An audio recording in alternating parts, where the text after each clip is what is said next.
The evening my son Thaddeus told me I wasn't welcome for Christmas dinner, I was standing in my greenhouse, repotting orchids. My hands were deep in soil, phone wedged between my ear and shoulder, when I heard the words that would shatter 58 years of holiday traditions. "Mom, Brielle thinks it would be better if you didn't join us this year." Just like that, casual as commenting on the weather.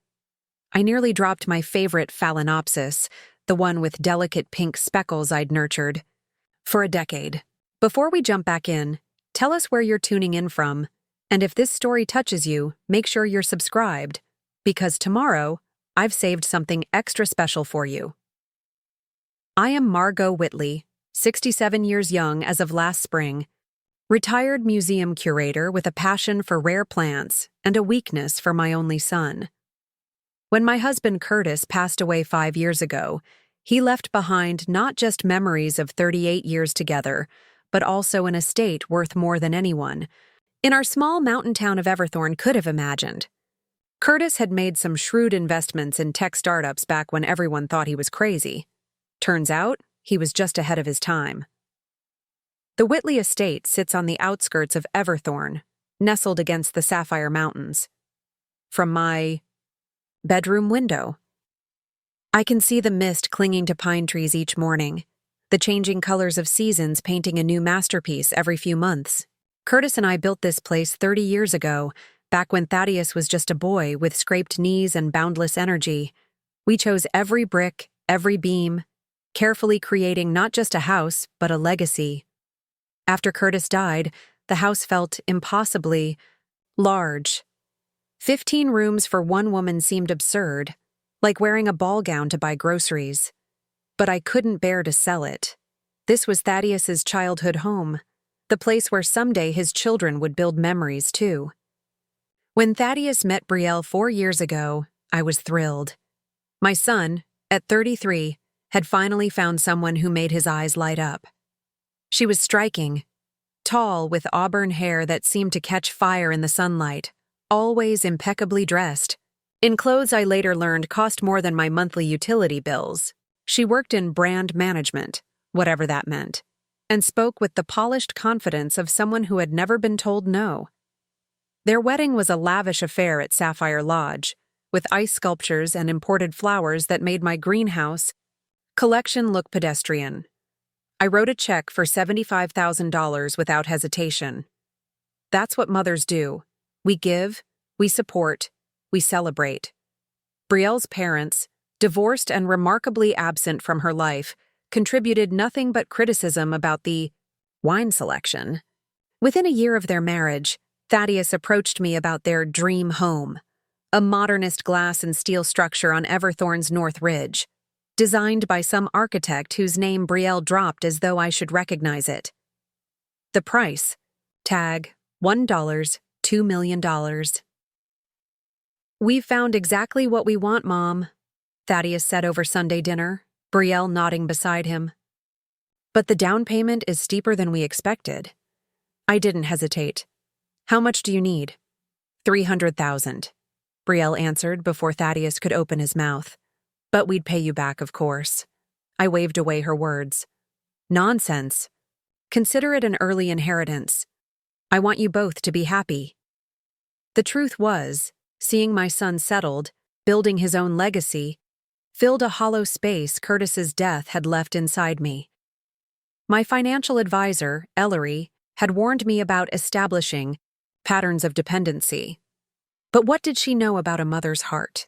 The money transferred the next day, no paperwork, no formal agreements, just faith and love. When they moved in, I helped them decorate. Well, I offered to help. Brielle had already hired a designer from Quebec who specialized in mindful minimalism, whatever that meant. My offers to share some of our family antiques were politely declined. "We're going for a very specific aesthetic," Brielle explained, looking at my grandfather's hand-carved chess table like it was yard sale refuse. Still, I made myself useful. When they mentioned converting part of their property into a garden, I spent weeks researching native plants that would thrive in that soil, even had special seeds imported from Japan. The plants arrived in small labeled packets, a rainbow of botanical possibility. I presented them proudly, explaining the growing seasons and care instructions for each variety. "These are lovely, Margaux," Brielle said, setting them aside. "We've actually hired a landscape architect. He's done work for several celebrities in Aspen, but we'll definitely show him these. For inspiration. Those seed packets are probably still in a drawer somewhere, forgotten." The garden they eventually installed featured geometric concrete planters and a single variety of ornamental grass, repeated in rigid patterns. Not a flower in sight. Despite these small disappointments, I cherished my role in their lives. Every month, I transferred $8,000 into their joint account. "Just a little something to help with the mortgage," I'd say.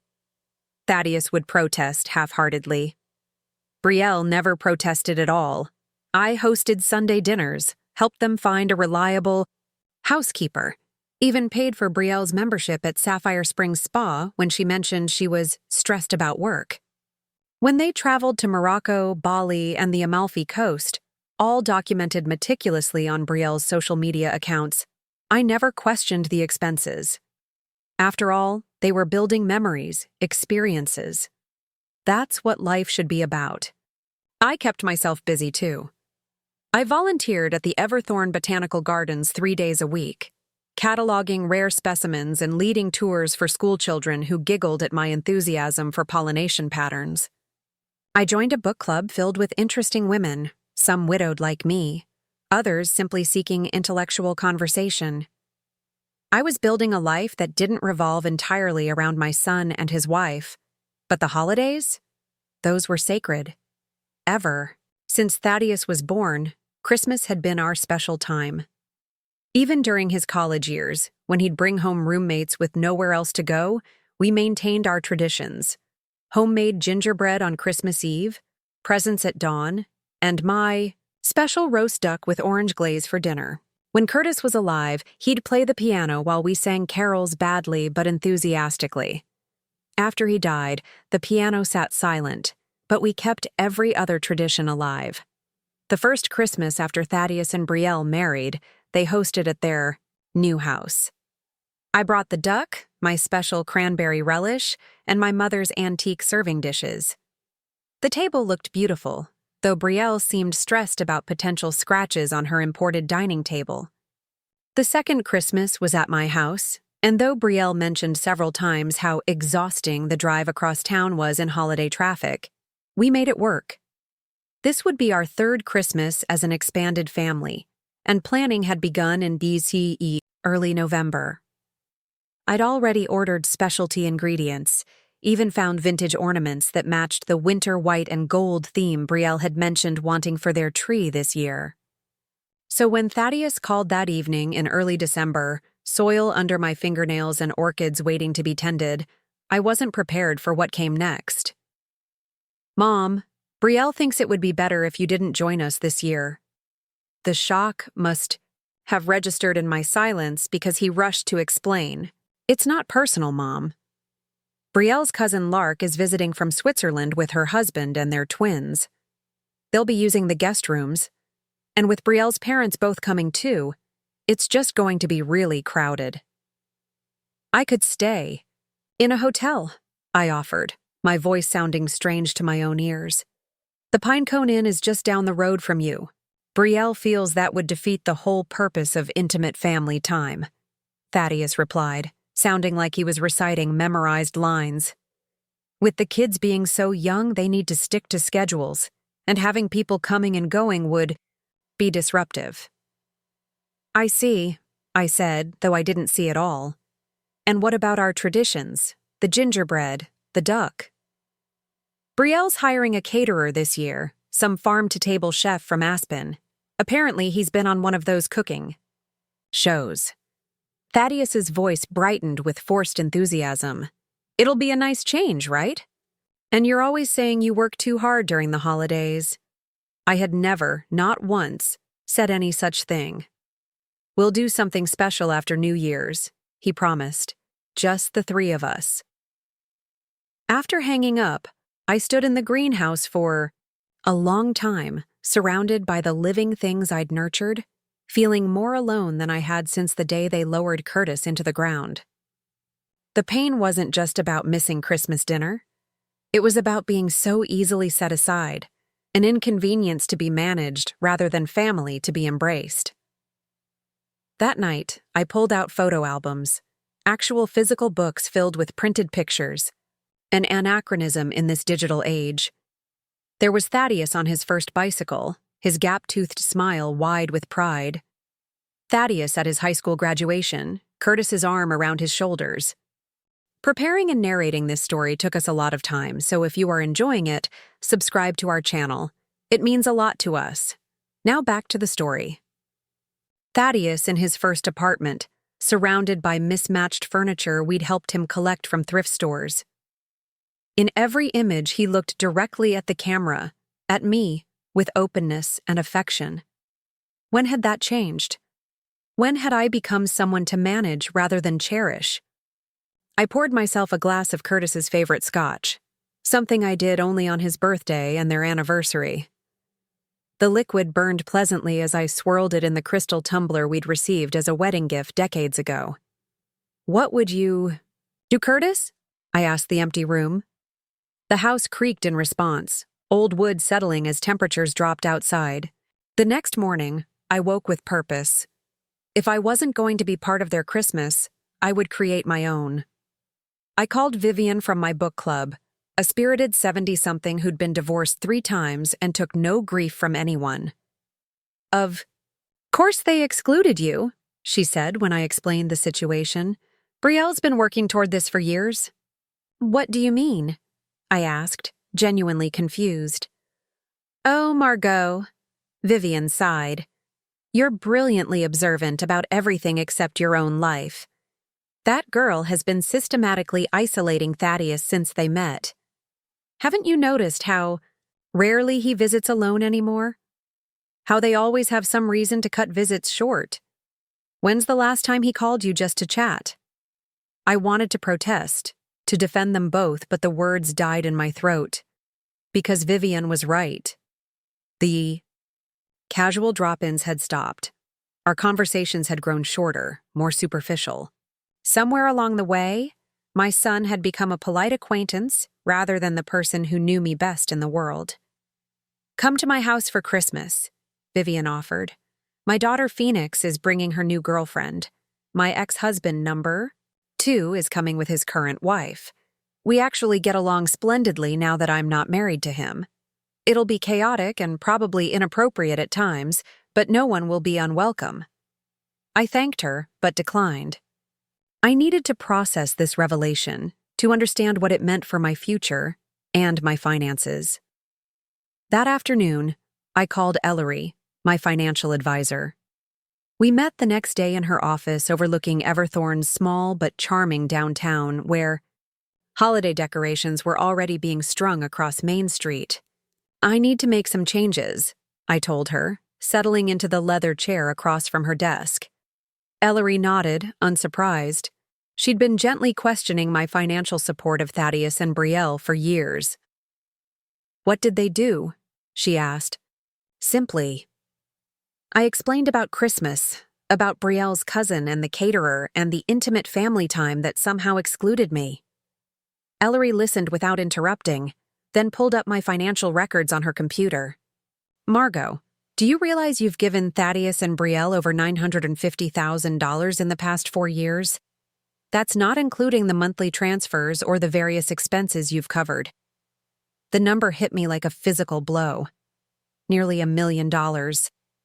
Enough to fund several college educations, to support dozens of struggling families, to make meaningful change in causes I cared about.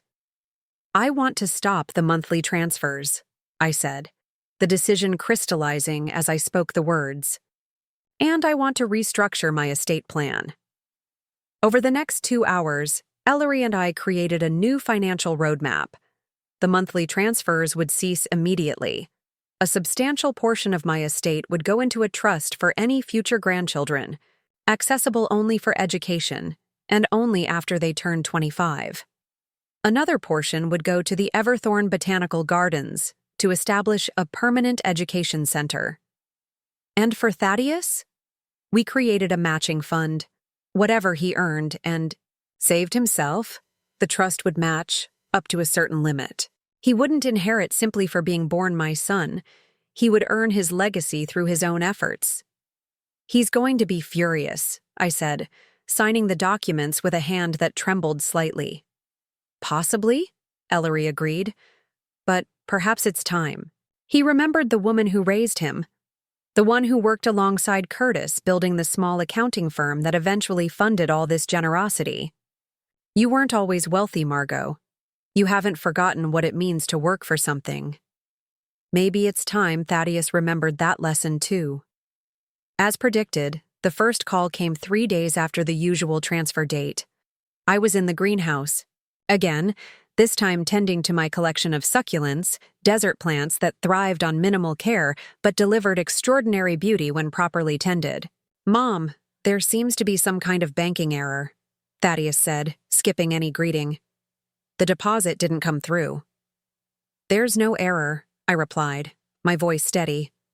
I've decided to discontinue the monthly transfers. Silence then. Is everything okay? Are you having financial problems? The concern in his voice sounded genuine, which somehow made it worse, because he wasn't asking if I was okay. He was asking if the money was okay.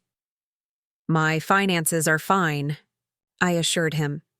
I've simply decided to reallocate my resources toward other priorities. What priorities? He asked, confusion evident. Is this about Christmas? Mom, I told you, it's just a logistical issue. We'll celebrate together after the holidays. This isn't about Christmas specifically, I said, though of course it was, at least in part. It's about recognizing that you and Brielle are adults with good jobs and a beautiful home. You don't need my financial support anymore. Another silence, longer this time. When Thaddeus spoke again, his voice had changed, hardened somehow. Did someone say something to you? Did Brielle offend you somehow? No one needed to say anything, I replied. I made this decision myself after considerable thought. I need to go, Thaddeus said abruptly. Brielle's calling me. We'll talk about this later. But we didn't talk about it later. Not that day, not the next. The silence from their modernist glass house on the ridge was absolute. December progressed. I threw myself into holiday preparations, not for them, but for myself. I decorated my home the way I liked it. A bit excessive, perhaps, with garlands on every banister and vintage ornaments crowding the 12-foot tree in the foyer. I baked cookies and distributed them to neighbors.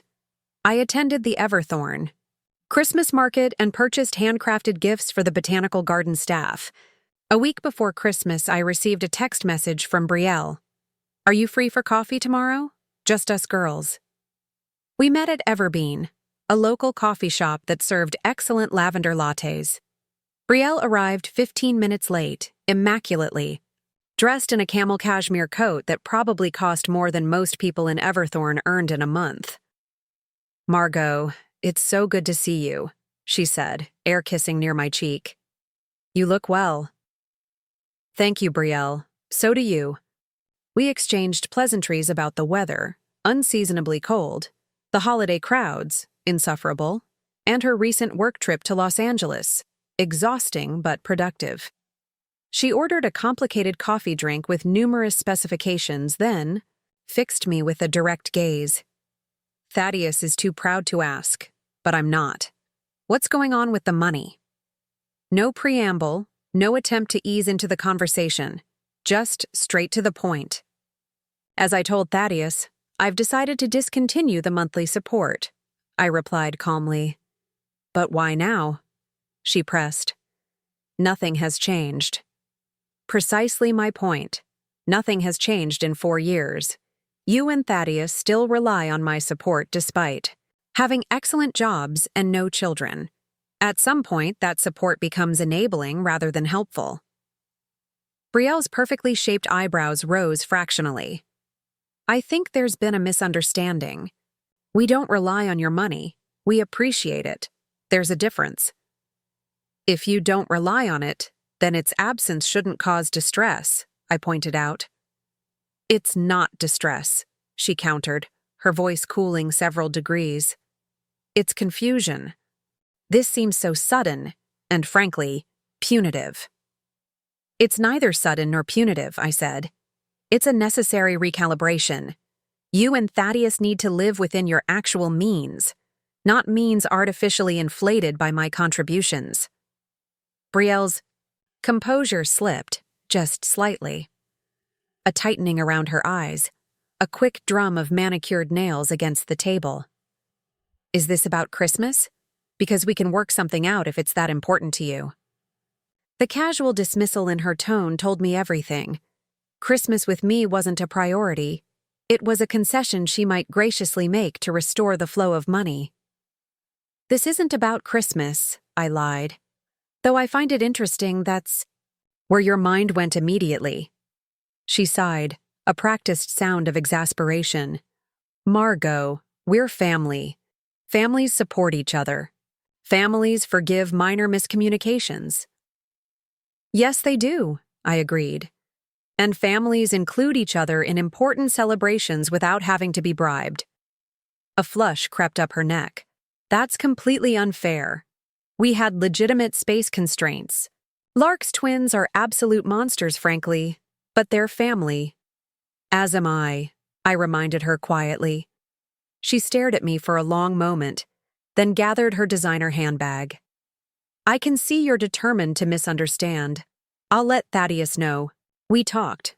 Perhaps he'll have better luck explaining our perspective. After she left, I sat nursing my cooling tea, wondering what perspective Thaddeus might offer that would justify excluding me from a holiday I'd celebrated with him for 33 consecutive years. I didn't have to wait long to find out. That evening, my doorbell rang insistently. Through the beveled glass panels, I could see Thaddeus's silhouette, shoulders hunched against the cold. I opened the door, and my son burst in without waiting for an invitation, bringing with him the scent of winter air and expensive cologne. "Mom, what did you say to Brielle?" he demanded, shrugging off his coat and tossing it over the entryway bench. She came home completely upset. I simply explained my decision about the monthly transfers, I replied, closing the door against the chill. Would you like some tea? I just put the kettle on. I don't want tea, he snapped, following me into the kitchen anyway. I want to understand what's going on with you. First, you cut off financial support without warning. Then you make Brielle feel like she's done something terrible.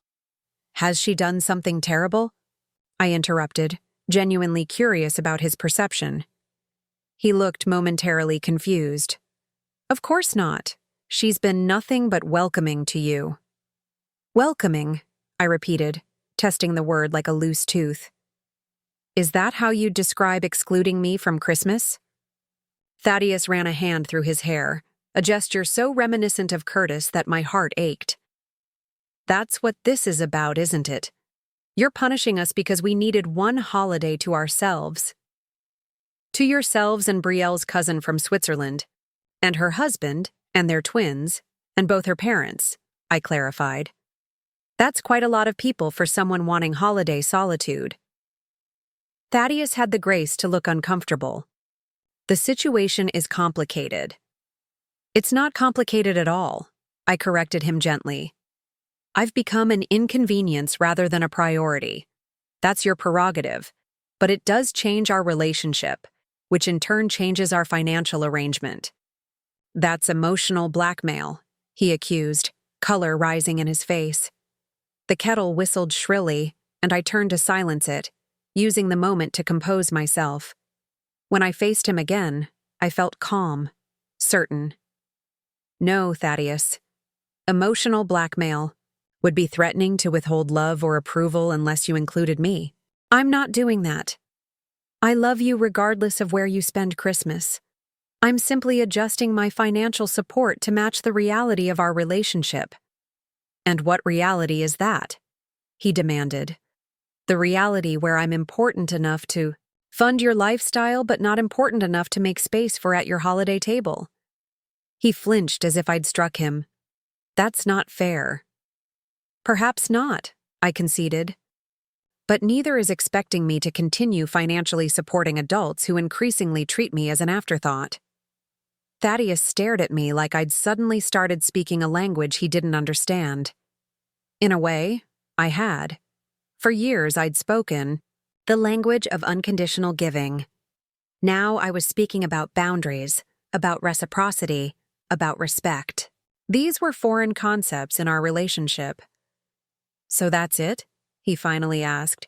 You're just cutting us off because we asked for one Christmas alone?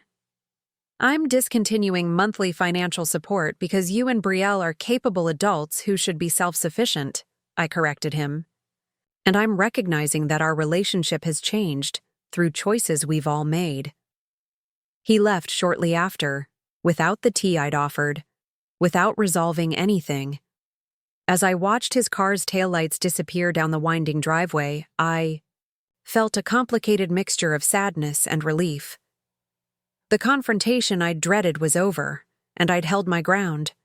The price was distance from my only child, but perhaps that distance had been growing long before tonight. The days before Christmas passed quietly. I received no further calls or visits from Thaddeus or Brielle. On December 23rd, I volunteered at the Everthorne Community Center, helping serve dinner to families in need. On Christmas Eve, I attended the candlelight service at the small stone church in town, then returned home to make my traditional gingerbread, just for myself this year. Christmas morning dawned clear and cold, sunlight glinting off fresh snow that had fallen overnight. I made coffee, opened the few gifts sent by friends, and prepared to spend the day exactly as I pleased, reading by the fire, perhaps watching one of Curtis's favorite old films, definitely enjoying a glass or two of good wine. I was still in my robe when the doorbell rang shortly after noon. I wasn't expecting anyone, had explicitly turned down Vivienne's renewed invitation so I could process my emotions in solitude. When I opened the door, Brielle stood on my doorstep, looking less composed than I'd ever seen her. Her hair was pulled back in a simple ponytail, her face bare of makeup, her clothes noticeably casual, leggings and an oversized sweater rather than her usual tailored perfection. "Merry Christmas, Margaux," she said, her voice subdued. "May I come in?" I stepped aside, curiosity overriding any desire to turn her away. "Of course. Is everything all right? Is Thaddeus okay?" "He's fine," she assured me, stepping into the warm foyer. "He's at home. He doesn't know I'm here." That was unusual enough to heighten my concern. "Would you like coffee? Tea? Something stronger?" "Tea would be wonderful," she said, following me to the kitchen where the remnants of my solitary breakfast still sat on the counter. I busied myself with the kettle and teapot, hyper-aware of Brielle perched awkwardly on one of the bar stools, looking around my kitchen like she was seeing it for the first time. "You have a beautiful home," she said finally. "I don't think I've ever really told you that." "Thank you," I replied, measuring loose tea into the infuser. "Curtis and I loved creating it together." "I can see that," she said softly. "There's history in every corner." I placed a steaming mug before her. "Brielle, while I appreciate the Christmas visit, I'm guessing you didn't come here to discuss my decor." She wrapped her hands around the mug, seeming to draw strength from its warmth. "No, I didn't." She took a deep breath. "I came to tell you the truth about Christmas." I waited, watching emotions flicker across her face. Embarrassment, defiance, resignation. "There is no cousin from Switzerland," she admitted finally. "Lark exists, but she's spending the holidays in St. Moritz. My parents aren't coming either. They're cruising the Caribbean, separately, of course." Though I'd suspected something wasn't right about their story, the blatant nature of the lie still stung. "I see. And the reason for this fabrication?" Brielle looked down at her tea. "The matching fund." "I don't understand." I said, though a sick feeling in my stomach suggested otherwise. Thaddeus found out about your estate changes, she explained, still not meeting my eyes. Your lawyer called to confirm some details, and apparently his assistant left a message on our home phone instead of your cell. Thaddeus heard it. The pieces clicked into place with devastating clarity. So the Christmas exclusion was my idea, she admitted, finally looking up. I thought if we created some distance, made you feel a little isolated, you might reconsider the changes, especially the matching fund stipulation. Thaddeus hasn't built his own savings. Everything goes toward our lifestyle. There would be nothing to match. The calculated nature of their rejection left me momentarily speechless. They hadn't excluded me because they wanted privacy or because of logistical constraints. They'd excluded me as a manipulation tactic, a way to punish me for daring to put conditions on my generosity. Why are you telling me this now? I asked when I could trust my voice again. Because it was wrong, she said simply. And because it didn't work. You didn't come begging to be included. You didn't reverse your decision about the monthly transfers. You just accepted it and moved on with your life. What did you expect me to do? Honestly, I expected you to cave. You always have before. There was no malice in her observation, just a matter-of-fact assessment of our history. Every time Thaddeus has needed something, you've provided it without question. Every time I've hinted at wanting something, it appears. I thought this would be the same. I considered her words, recognizing their truth. I had created this dynamic through years of unquestioning generosity. I'd taught them to see me as a resource rather than a person with my own needs and feelings. Why tell me now? I asked again. You could have maintained the lie. Brielle set down her mug. Because I woke up this morning and couldn't bear it anymore. We're sitting in that sterile house, surrounded by things we can't afford, with no one to share Christmas with. Thaddeus is miserable, but too proud to admit it. And I realized I've become someone I don't recognize or particularly like. Her honesty was unexpected, and I had to admit, somewhat refreshing. This was the most authentic conversation we'd ever had. What do you want from me, Brielle? I asked. Nothing, she said quickly, then reconsidered. No, that's not true. I want a chance to start over. Not financially, you were right about that. We need to stand on our own. But personally, I want a chance to know you as Thaddeus's mother, not as our benefactor. I studied her face, looking for signs of manipulation or insincerity. I found none, just exhaustion and something that looked remarkably like hope. Does Thaddeus share this sentiment? I asked. He doesn't know I'm here, she reminded me. But he's been staring at old photo albums for days, looking at pictures of the two of you. He misses you. He's just too stubborn to admit he's wrong. A trait he comes by honestly, I acknowledged with a small smile. His father was exactly the same way. Brielle returned the smile tentatively. Will you come for dinner? Today? It won't be anything fancy. We canceled the caterer when we realized our lie was ridiculous. I was going to attempt a roast, but honestly, I'm a terrible cook. The invitation hung between us, fragile as a soap bubble. I could refuse, could send her back to that glass house on the ridge to face the consequences of their actions. It would be justified, even expected. But what would that accomplish beyond extending the hurt on all sides? I have a better idea, I said, coming to a decision. Why don't you go home, get Thaddeus, and come back here? I have a duck that needs roasting and gingerbread that needs decorating. We can start new traditions today, ones based on honesty. Tears filled Brielle's eyes, catching me off guard. In 4 years, I'd never seen her cry. You'd do that? After what we did? Forgiveness doesn't mean forgetting or pretending the hurt didn't happen, I told her. It means choosing to move forward despite it. I'm not naive enough to think one Christmas dinner will fix everything, but it's a place to start. After she left, I stood in my kitchen for a long time, processing the conversation. The manipulation hurt deeply. The casual cruelty of excluding me for financial leverage would take time to heal. But underneath the pain was a curious sense of optimism. For the first time, Brielle had seen me, really seen me, as something more than an ATM. And perhaps, for the first time, I'd seen her as something more than the woman who'd taken my son. I changed out of my robe, put the duck in to roast, and set the table for 3. Whether they would actually return was uncertain, but I was prepared either way. If they came, we would begin the slow, complicated work of building a real relationship. If they didn't, I would enjoy my duck and my solitude, secure in the knowledge that I'd offered grace when justified anger would have been easier. An hour later, the doorbell rang again.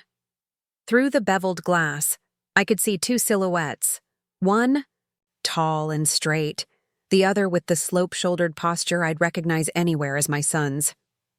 I opened the door to whatever came next. The winter sun cast long shadows across my dining room as Thaddeus and Brielle settled into their chairs. The tension was palpable, crackling between us like static electricity. Thaddeus hadn't spoken more than a dozen words since arriving, his eyes carefully avoiding mine as he meticulously arranged his napkin on his lap.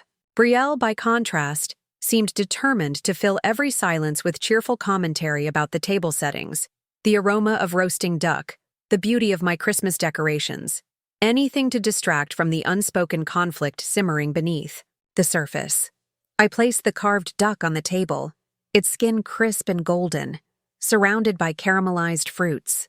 The familiar ritual of serving food provided a momentary reprieve from the awkwardness. "This looks wonderful, Margaux," Brielle said, her voice pitched slightly too high. "I can't believe you prepared all this on such short notice." "I was already cooking for myself," I replied, serving her a portion. The duck was always part of my plan. Thaddeus finally looked at me directly. "You were going to make a whole duck just for yourself?" "Yes," I said simply. "Just because I'm alone doesn't mean I don't deserve to celebrate properly." A shadow crossed his face at the word alone. Good. Let him sit with that discomfort for a moment. We ate in strained silence, punctuated by Brielle's increasingly desperate attempts at small talk. The food was excellent. Curtis's recipe never failed, but it might as well have been sawdust for all the pleasure anyone took in it. I waited, letting the silence do its work. Eventually, one of them would break. It was Thaddeus who finally cracked. Midway through the meal, he set down his fork with a clatter that made Brielle jump. "I think we need to address the elephant in the room," he said, his voice tight with restrained emotion. "Which elephant would that be?" I asked mildly. "The lie about Christmas guests, or the discovery of my estate changes, or the manipulation intended to make me reverse those changes?" "Oh," Thaddeus flinched. "Brielle told you everything then." "She did." I took a sip of wine. "It was the first honest conversation we've had in 4 years." He looked wounded by that assessment, but he didn't deny it. Progress, perhaps. "I was angry," he admitted. "Finding out about the estate changes that way. It felt like a betrayal." "More or less of a betrayal than fabricating a reason to exclude me from Christmas?" I countered. Brielle set down her glass. "That was my idea, Margaux. Don't blame Thaddeus entirely." "I don't blame either of you entirely," I said. "But I don't absolve either of you entirely either." Thaddeus pushed his plate away, food half-eaten. "What do you want from us, Mom? An apology?" "Fine. I'm sorry we lied about Christmas. I'm sorry we tried to manipulate you. But you blindsided us with these financial changes after years of consistent support. What were we supposed to think?" "You were supposed to think that I'm a person with valid feelings and boundaries," I replied calmly. "You were supposed to talk to me directly instead of concocting schemes. You were supposed to act like adults who can manage their own finances instead of children who are entitled to an allowance in perpetuity." His face flushed with anger, but before he could respond, Brielle placed a restraining hand on his arm. "She's right, Thad," she said quietly. "We've been treating your mother like a resource, not a person." The simple acknowledgement diffused some of the tension in the room.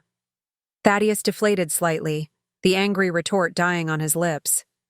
"I didn't make those estate changes to punish you," I told him.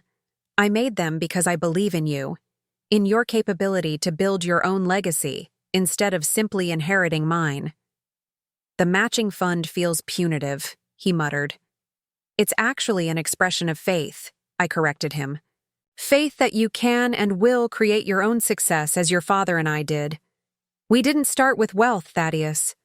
We built it together, decision by decision, sacrifice by sacrifice." He looked up sharply.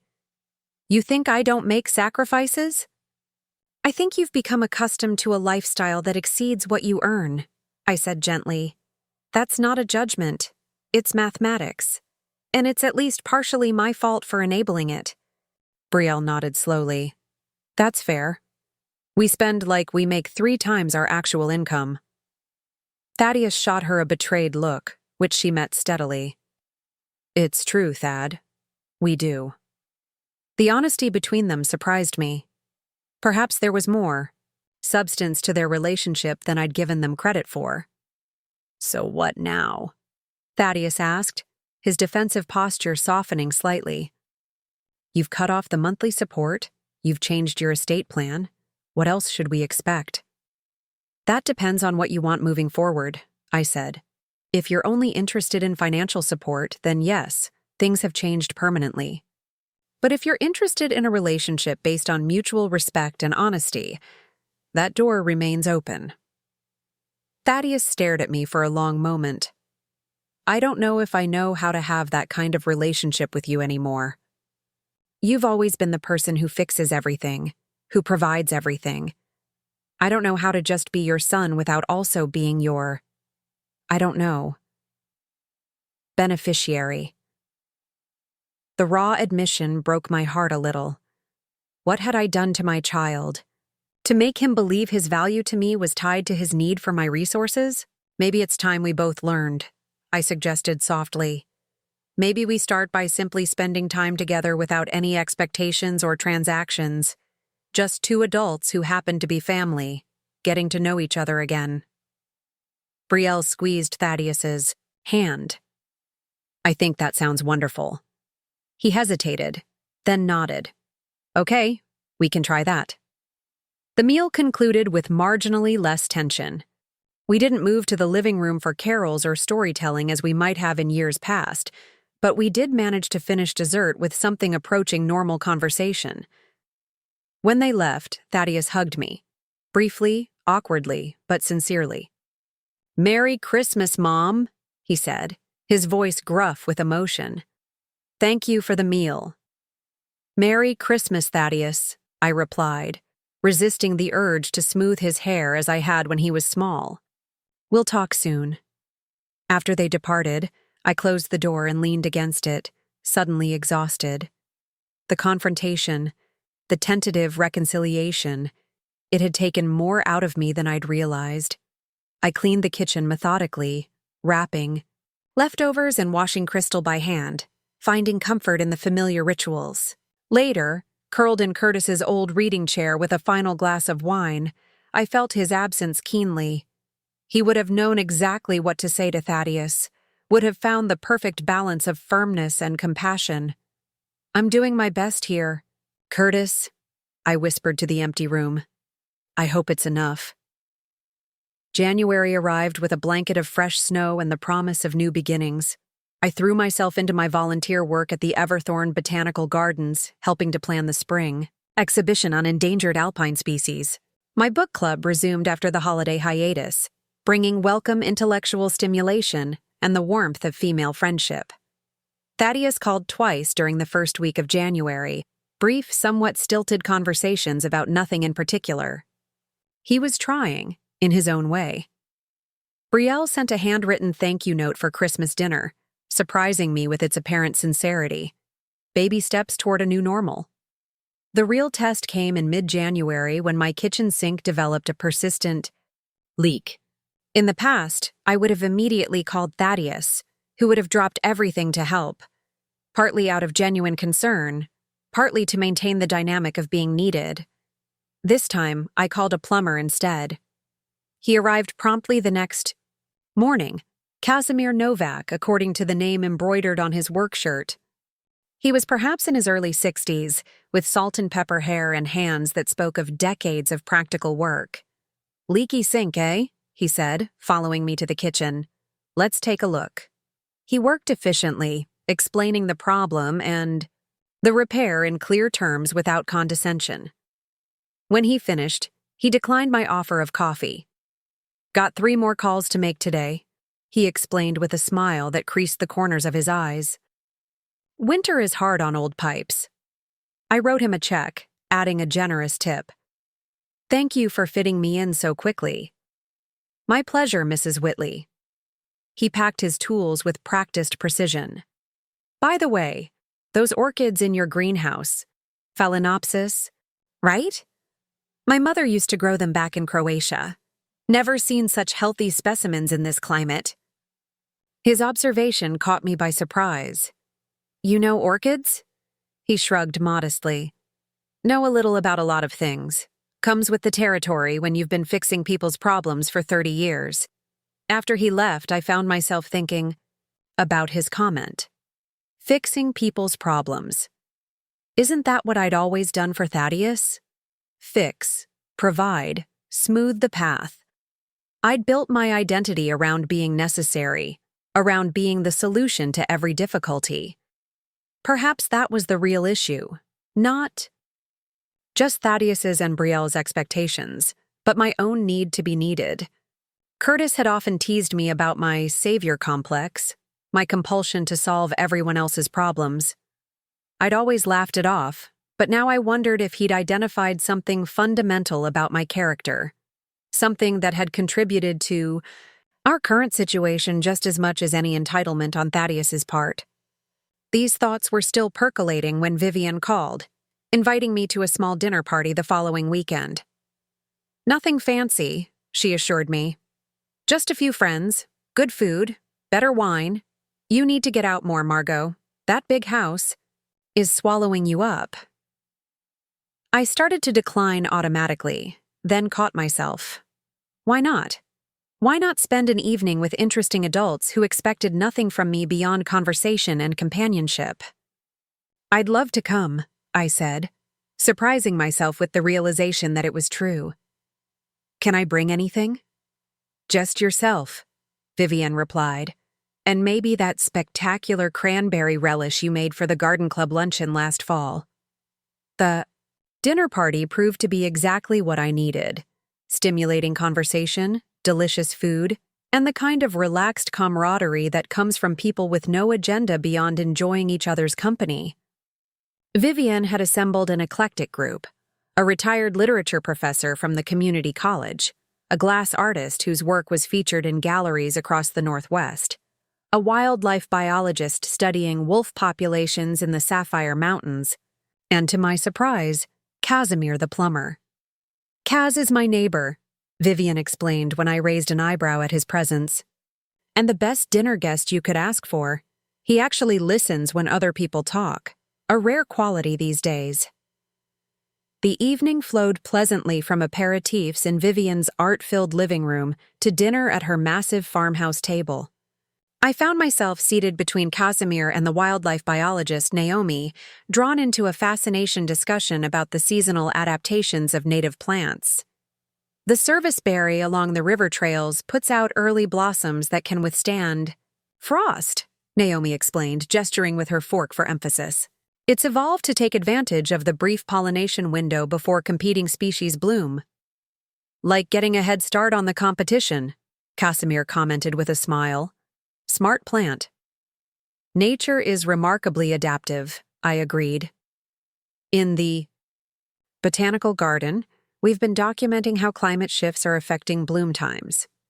Some species are flowering nearly 2 weeks earlier than they did a decade ago. The conversation meandered pleasantly from there, touching on everything from classical music to the town's contentious debate over a proposed luxury resort development. Politics made a brief appearance but was gently steered toward less divisive topics by our hostess, who believed good food and good wine deserved better accompaniment than argument. As the evening wound down, I found myself on Vivienne's porch with Casimir, both of us admiring the clear winter sky blazing with stars. "You don't see them like this in the city," he remarked, breath fogging in the cold air. "That's one thing I never regretted about moving here after my divorce, the stars at night." "How long have you lived in Everthorne?" I asked. "Coming up on 8 years," he replied. "Moved here after 30 years in Seattle. Needed a change after Marta left. Too many memories in that house, you know?" I nodded, understanding completely. "My husband passed 5 years ago. Sometimes I think about selling the house, starting fresh somewhere else. But then I walk through the garden he planted, or sit in his reading chair, and I can't imagine leaving those memories behind." He glanced at me with quiet empathy. "Not all memories need leaving behind, just the ones that keep you stuck." Something about his simple observation resonated deeply. Wasn't that precisely what I'd been doing with Thaddeus? Clinging to memories of his childhood, trying to preserve a dynamic that he had long outgrown? The monthly transfers, the constant availability, the unquestioning support, all attempts to maintain a relationship that no longer existed, that perhaps shouldn't exist between adults. The realization must have shown on my face because Casimir touched my arm lightly. "I've said something that upset you." "No," I assured him. "You've said something true, which is different. I've been holding on to versions of relationships that don't exist anymore." He nodded, seeming to understand without needing further explanation. It's the hardest thing, letting go of who we thought people were, or who we wanted them to be. We stood in companionable silence for a moment, watching our breath cloud and dissipate in the winter air. "I should get home," I said finally. "Thank you for the conversation." "My pleasure, Mrs. Whitley." "Margaux," I corrected him. He smiled, the creases around his eyes deepening. "Margaux, then. And I'm Kaz to my friends." I drove home through the quiet streets of Everthorne, the houses dark except for the occasional porch light or illuminated window. The conversation, with Casimir, with Kaz, had shifted something inside me, crystallized thoughts that had been forming since Christmas. I had been holding Thaddeus locked in the amber of childhood, refusing to fully acknowledge his adulthood because it threatened my role as protector and provider. Yes, he and Brielle had acted entitled and manipulative, but I had set the stage for that behavior through years of unquestioning support, of solving problems that weren't mine to solve. The next morning, I called Thaddeus and invited him to lunch, just him, no Brielle. We met at Riverstone, a small cafe overlooking Everthorne's modest river walk. It was neutral territory, neither my home nor his, a place where we could meet as equals. He arrived precisely on time, dressed in what I recognized as his business casual attire: dark jeans, a button-down shirt under a camel-colored sweater. His hair was freshly cut, his expression guarded but not hostile. Small victories. "Thanks for meeting me," I said as we settled at a corner table. "Of course," he replied, studying the menu intently. "Everything okay?" "Everything's fine. I just wanted to talk, just the two of us." We ordered a Cobb salad for him, butternut squash soup for me, and engaged in careful small talk until the food arrived. Then, fortified by the warm soup, I broached the real purpose of our meeting. "I owe you an apology," I began. His head snapped up, surprise evident in his expression.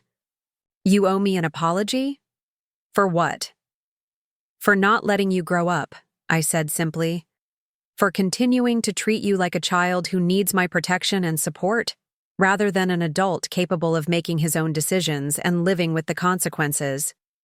He set down his fork, visibly confused. I'm not following. The monthly transfers, the down payment, all the financial support, it wasn't just generosity, Thaddeus. It was a way of keeping you dependent, of maintaining my role as the all-providing mother. The admission was difficult but necessary. I enabled the dynamic that led to Christmas, that led to all of it. He was silent for a long moment, processing my words. So you're saying it's your fault that Brielle and I lied to you? No, I clarified. You're adults who made choices, and those choices were wrong. But I helped create the conditions where those choices seemed reasonable to you. I've been treating you as less capable than you are for years, and that's on me. He stared out the window at the river, its surface glittering in the winter sunlight. I don't know what to do with this, Mom. First, you cut off financial support. Then you change your estate plan. Now you're apologizing for having supported me in the first place. It feels like, I don't know, whiplash. I understand, I acknowledged. It's a lot of change very quickly, but I'm not apologizing for having supported you. I'm apologizing for the way that support undermined your independence, your confidence in your own abilities. So what now? He asked, echoing his question from Christmas dinner. What does this mean going forward? It means I'd like to try something different, I said. A relationship based on mutual respect and shared experiences, not financial. Dependency. I'd like to get to know the man you've become, not just preserve the boy you were. He looked skeptical. And practically speaking? The monthly transfers are still done? Yes, I confirmed. That hasn't changed. But my attitude has. I no longer see providing for you as my primary role or responsibility. I want to be your mother, Thaddeus, not your bank. He absorbed this, his expression thoughtful. It's going to be an adjustment, he admitted finally. For all of us. Brielle and I have been talking a lot since Christmas, about our finances, about our expectations, about the kind of people we want to be. He hesitated, then added, She's looking for a new job, something more stable, less focused on status. And I've been thinking about Dad's old business model, how he built something sustainable rather than flashy. The mention of Curtis's approach to business, methodical, ethical, focused on long-term relationships rather than quick profits, surprised and pleased me. Thaddeus had always seemed impatient with his father's conservative business philosophy, eager for faster growth and bigger returns. Your father would be proud to hear that, I said softly. Maybe, Thaddeus acknowledged. He always did try to tell me that slow and steady wins the race. He smiled slightly. I never was very good at listening. You get that from me, I admitted. Curtis always said I was the most stubborn woman he'd ever met. He meant it as a compliment, Thaddeus said. He admired your determination. I know he did. The shared memory of Curtis felt like a bridge between us, spanning the chasm that had opened in recent years. We finished our meal in a more comfortable silence. The air between us cleared of at least some of the tension that had accumulated. When the check came, I reached for it automatically, then stopped myself. Would you mind if we split it? I asked instead. He looked startled, then nodded. Sure, that's fine. It was a small thing, trivial really. But as we each placed our credit cards on the small tray, it felt symbolic. A shift from the automatic expectation that I would provide to a more balanced interaction. A baby step toward a healthier relationship. Outside the cafe, we paused on the sidewalk, awkward again now that the structured framework of a meal was behind us. Thank you for lunch, he said formally. And for the conversation. It gives me a lot to think about. Me too, I assured him. This is new territory for both of us. He nodded, then surprised me by leaning in for a brief hug. I'll call you soon, he promised. Maybe we can do this again next week. I watched him walk to his car, his posture straighter than it had been at Christmas, less defensive. Progress, however small. Back at home, I found a message on my answering machine from Vivienne, thanking me for coming to dinner and mentioning casually that Casimir had asked for my number. I told him he'd have to ask you himself, but I thought you should know he's interested. In case you're interested too. I found myself smiling at the message, a warm feeling spreading through my chest. It had been so long since anyone had expressed interest in me as a woman, not just as a mother or a widow or a source of financial support. The feeling was both foreign and familiar, like returning to a favorite book after many years and discovering new layers of meaning. Later that afternoon, I was in the greenhouse transplanting seedlings when my phone rang. The number wasn't one. I recognized, but something prompted me to answer rather than let it go to voicemail. Mrs. Whitley, it's Casimir Novak, Kaz, from Vivienne's dinner party. He sounded slightly nervous, which was oddly endearing. I hope you don't mind me calling. Vivienne gave me your number. I don't mind at all, I assured him. And please, it's Margaux. Margaux, he repeated, as if testing the name. I was wondering if you might be interested in getting coffee sometime. Or tea, if you prefer. There's a new place downtown that specializes in loose leaf varieties from around the world. The invitation was unexpected, but not unwelcome. Tea? Sounds lovely, I said, surprising myself with how easily the acceptance came. When were you thinking? We arranged to meet the following afternoon. After hanging up, I stood in the greenhouse for a long moment, aware of a strange lightness in my chest. It wasn't excitement exactly, more like possibility. The feeling that my life wasn't fixed in amber, that there were still doors to open, paths to explore. That evening, Thaddeus called, his voice tentative but determined. Mom? About what you said at lunch, about a different kind of relationship. I've been thinking. Would you be interested in visiting the property Brielle and I are considering, for a smaller house?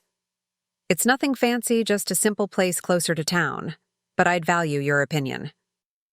The invitation touched me deeply. Not because he needed my financial support or approval, but because he genuinely wanted my perspective. It was a small gesture, but meaningful. An olive branch, a step toward the relationship I'd described at lunch. I'd love to see it, I told him. Thank you for asking. After we hung up, I sat in Curtis's reading chair, watching darkness claim the winter landscape outside my window. The day had brought unexpected developments, a frank conversation with my son, an invitation from an intriguing man, the sense that I was finally moving forward instead of holding desperately to the past. Progress, Curtis, I murmured to the empty room. Not perfection, but progress. The next morning dawned clear and cold, sunlight glinting off fresh snow. I stood at my kitchen window, coffee in hand, watching a pair of cardinals flit among the bare branches of the maple tree Curtis had planted on our 10th anniversary. The vibrant red of the male against the snow-white background was startling, a splash of vitality in the winter landscape. Movement at the end of my driveway caught my attention.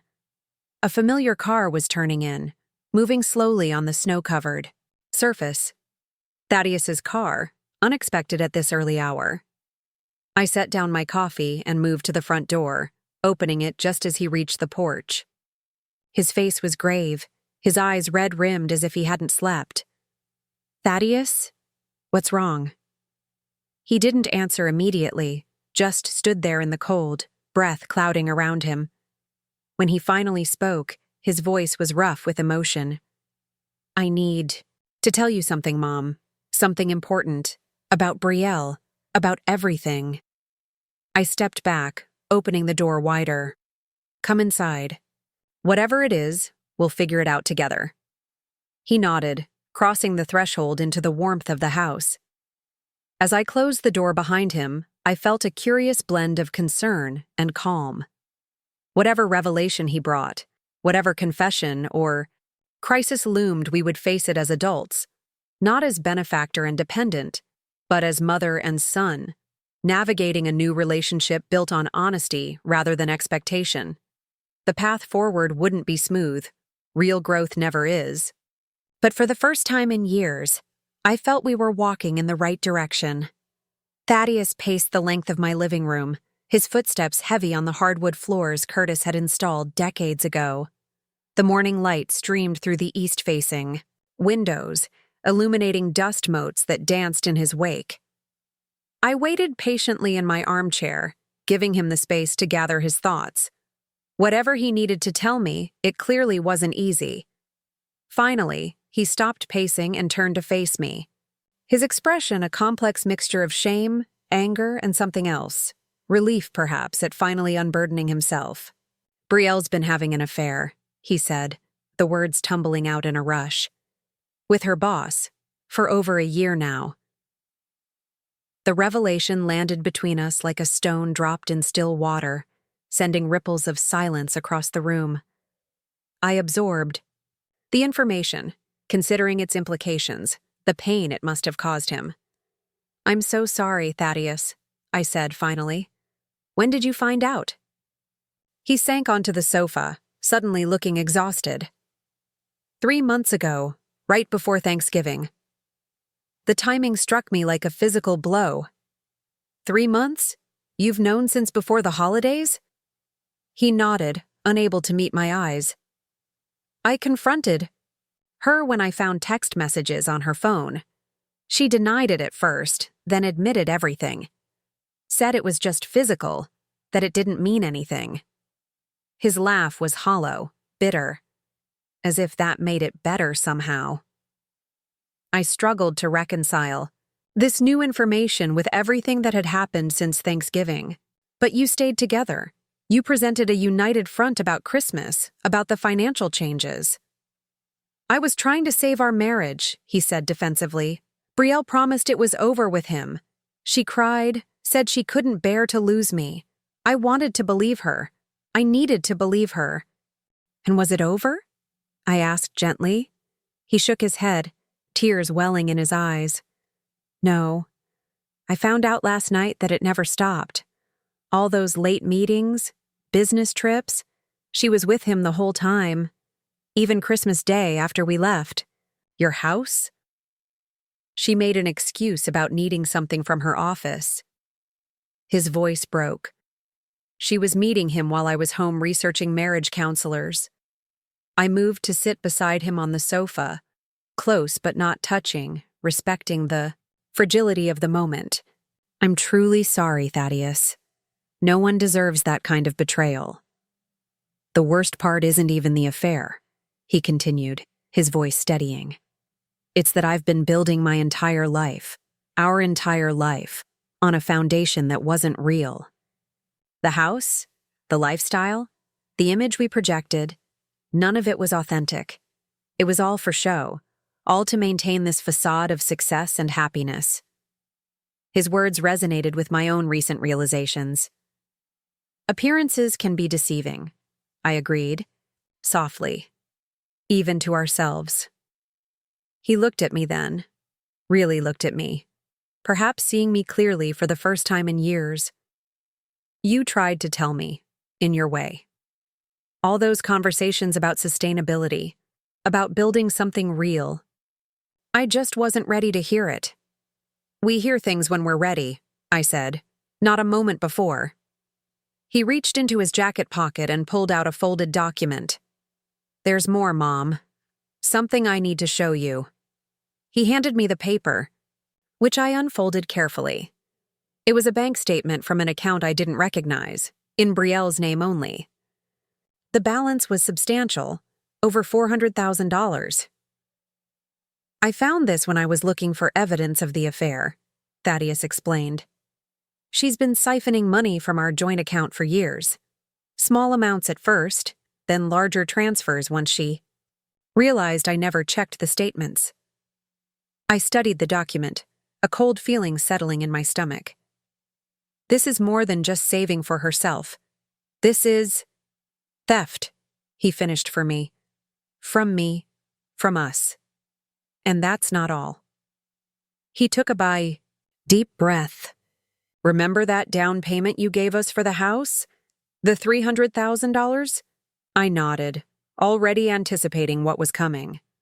Only $150,000 actually went toward the house, he admitted, shame coloring his voice.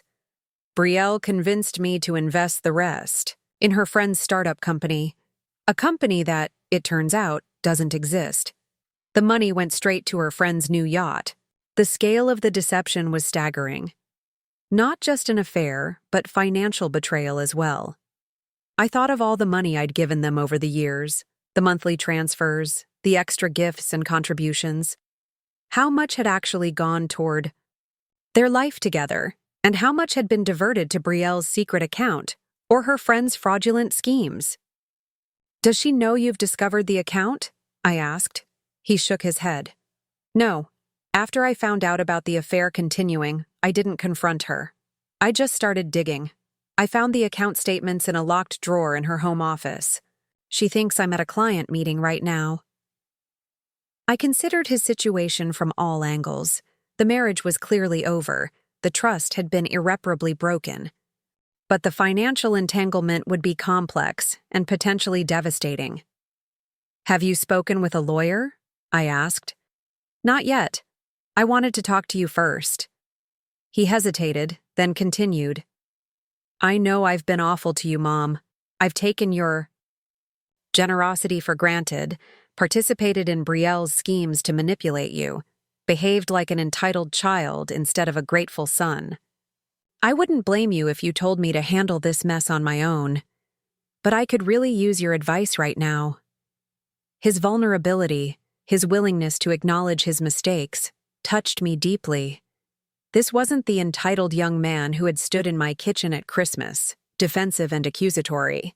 This was my son, hurt and seeking guidance. Of course I'll help you, I assured him. First, we need to secure your finances. Any joint accounts need to be frozen or emptied before Brielle realizes you know. Then we need to document everything. The affair, the financial deception, all of it. It will matter in the divorce proceedings. He flinched at the word divorce, but nodded. You're right. It's over. It has been for a long time. I just didn't want to see it. I squeezed his hand gently. Sometimes the bravest thing we can do is face the truth, even when it hurts. We spent the morning making calls to his bank, to a divorce attorney recommended by Ellery, to a locksmith who could change the locks on their home while Brielle was at work. I marveled at Thaddeus's clarity, his determination.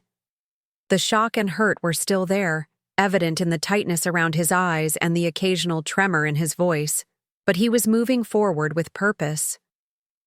By noon, we had a plan in place. Thaddeus would return home, pack what he needed, and move into a furnished apartment downtown that, fortunately, had immediate availability. He would file for divorce the following day, with the evidence of Brielle's infidelity and financial malfeasance clearly documented.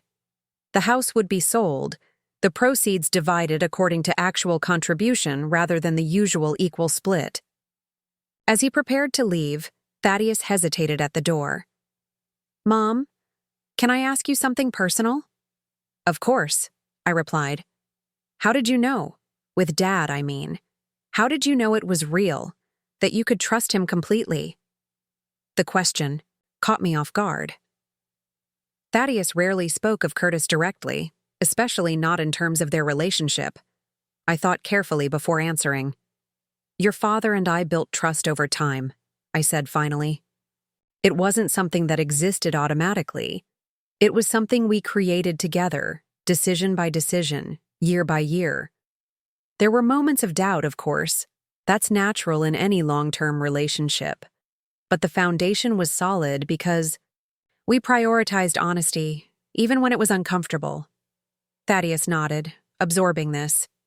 I don't think Brielle and I ever had that foundation. We had attraction, ambition, a shared image we wanted to project, but not honesty. Not really. Then perhaps, painful as this is, it's also an opportunity, I suggested. A chance to rebuild your life on more authentic terms. He managed a small smile. Maybe. I'm not ready to think about silver linings just yet, but maybe someday. He leaned in to hug me, a real embrace, not the perfunctory gesture he'd offered at Christmas. Thank you, Mom, for everything. After he left, I sat in the quiet house, processing the morning's revelations. The scale of Brielle's deception was shocking, but not entirely surprising. There had always been something calculated about her interactions, a sense that she was performing rather than simply being. I'd attributed it to social anxiety, to the pressure of marrying into a family with means. Now I recognized it as something more sinister, the careful maintenance of a facade, hiding her true agenda. The phone rang, startling me from my thoughts. It was Casimir, confirming our tea date that afternoon. For a moment I considered canceling, telling him I needed to be available for Thaddeus. But then I reconsidered. My son was an adult handling a difficult situation with newfound maturity. Being constantly available, dropping everything whenever he needed me, wasn't that exactly the dynamic I was trying to change? I'm looking forward to it, I told Casimir, surprised to find it was true despite the morning's drama. 3 o'clock still works perfectly. Everleaf Tea House occupied a corner storefront in downtown Everthorne. Its large windows steamed with condensation that blurred the winter landscape outside. The interior was warm and inviting, with mismatched vintage furniture arranged in conversational groupings and shelves lined with glass jars containing teas from around the world. Casimir was already seated when I arrived, rising politely as I approached. He had exchanged his work clothes for dark jeans and a charcoal sweater that complemented his silver hair. The effect was quietly dignified without being stuffy. Margaux, he greeted me, his expression warming. I'm glad you could make it. So am I replied, settling into the armchair across from him. Though I must admit, it's been quite a day already. He tilted his head, studying my face. Family troubles? He guessed. I nodded, not surprised by his perception. My son is going through a difficult time. His marriage is ending rather dramatically. I'm sorry to hear that, he said, and I could tell he meant it. Would you prefer to reschedule? I'd understand completely. No, I said firmly. I'm exactly where I want to be. His smile deepened, revealing a small dimple in his left cheek that I hadn't noticed before. In that case, what kind of tea can I tempt you with? The oolong is exceptional, and they have a house blend with jasmine and ginger that's quite remarkable. We ordered tea and a plate of small pastries, settling into conversation that flowed more easily than I had expected. Casimir spoke of his life in Seattle, his career as a master plumber which had evolved into owning a small but successful contracting business, his decision to sell everything and move to Everthorne after his divorce. 30 years of marriage, he said, turning his teacup slowly in his hands. It's a long time to be with someone, to build a life together. When it ended, I felt like I'd lost my identity along with my wife. I understand that completely, I told him. After Curtis died, I couldn't separate myself from being his widow, from being Thaddeus's mother. Those roles defined me so completely that I forgot there was more to me. And now? He asked. How do you see yourself now?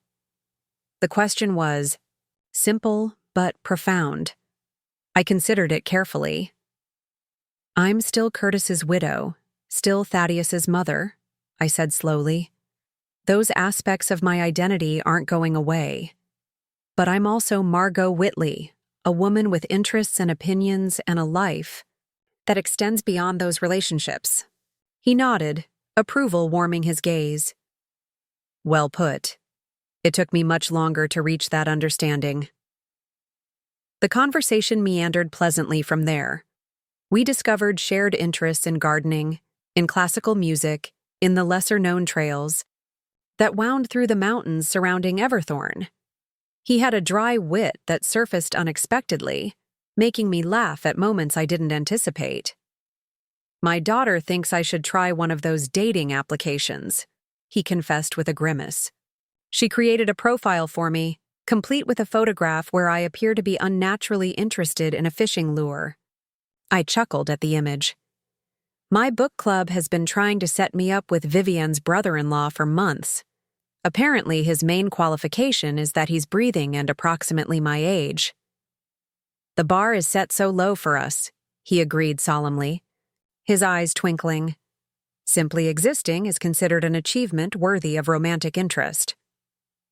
The afternoon stretched pleasantly, one pot of tea leading to another.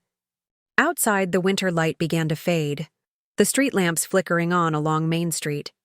Inside, surrounded by the gentle murmur of conversation and the fragrant steam rising from our cups, I felt a sense of ease I hadn't experienced in years. This wasn't the giddy excitement of youth, but something quieter and more valuable. The pleasure of connecting with someone who understood the contours of a life shaped by both joy and loss. When we finally prepared to leave, Casimir helped me. With my coat, his movements careful and courteous without being fussy. At the door, he hesitated, then asked, "Would you be interested in dinner next week? I know a place just outside town that makes exceptional paella." "I would like that very much," I replied without hesitation. His smile was worth the momentary vulnerability of enthusiasm. "Excellent. I'll call you with the details." We parted. On the sidewalk, the cold air refreshing after the coziness of the tea house.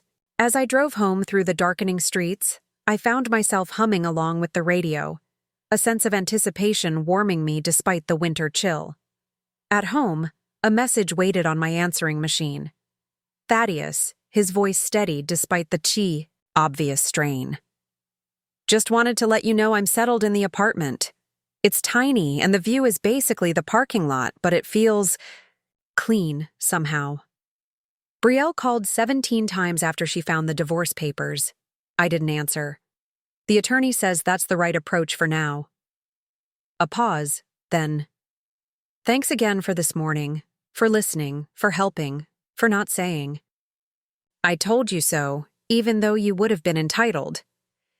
I smiled at that last bit. Perhaps my son knew me better than I'd given him credit for. I did have a tendency toward "I told you so" moments, a trait Curtis had gently teased me about throughout our marriage. The next few days passed in a flurry of activity. Thaddeus called daily with updates on the divorce proceedings, which were moving quickly given the evidence of Brielle's infidelity and financial deception. She had hired an aggressive attorney who made outlandish demands, then quickly backpedaled when presented with the documentation of her client's activities. "They're offering a settlement," Thaddeus informed me during one call. "Basically, Brielle keeps her secret account. I keep what's left in our joint accounts, and we sell the house and split the proceeds evenly." "That doesn't seem equitable, given the down payment situation," I pointed out. "It's not," he agreed. "But my attorney thinks we could get tied up in court for years if we fight it. The money just doesn't seem worth the prolonged battle." His attitude surprised me. The Thaddeus of a few months ago would have fought viciously for every penny, would have demanded what he saw as justice regardless of the emotional and financial cost.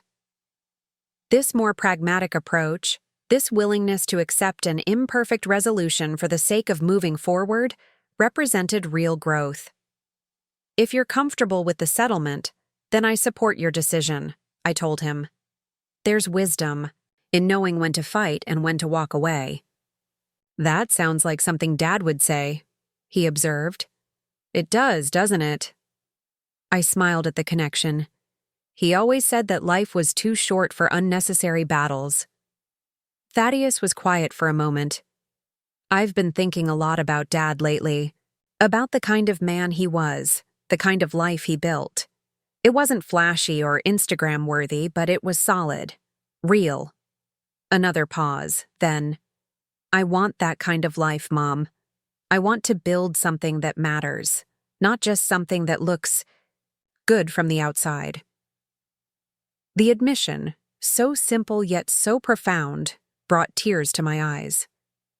"Your father would be very proud to hear you say that," I told him, my voice thick with emotion. "And so am I." As January gave way to February, A new rhythm established itself in my life. I continued my volunteer work at the botanical gardens, finding particular satisfaction in mentoring a group of high school students interested in environmental science. My book club meetings remained a highlight, though I noticed Vivian watching, me with knowing eyes whenever Casimir's name came up in conversation. "He's quite taken with you," she informed me over coffee after one meeting. "He actually asked my advice about which flowers you might prefer."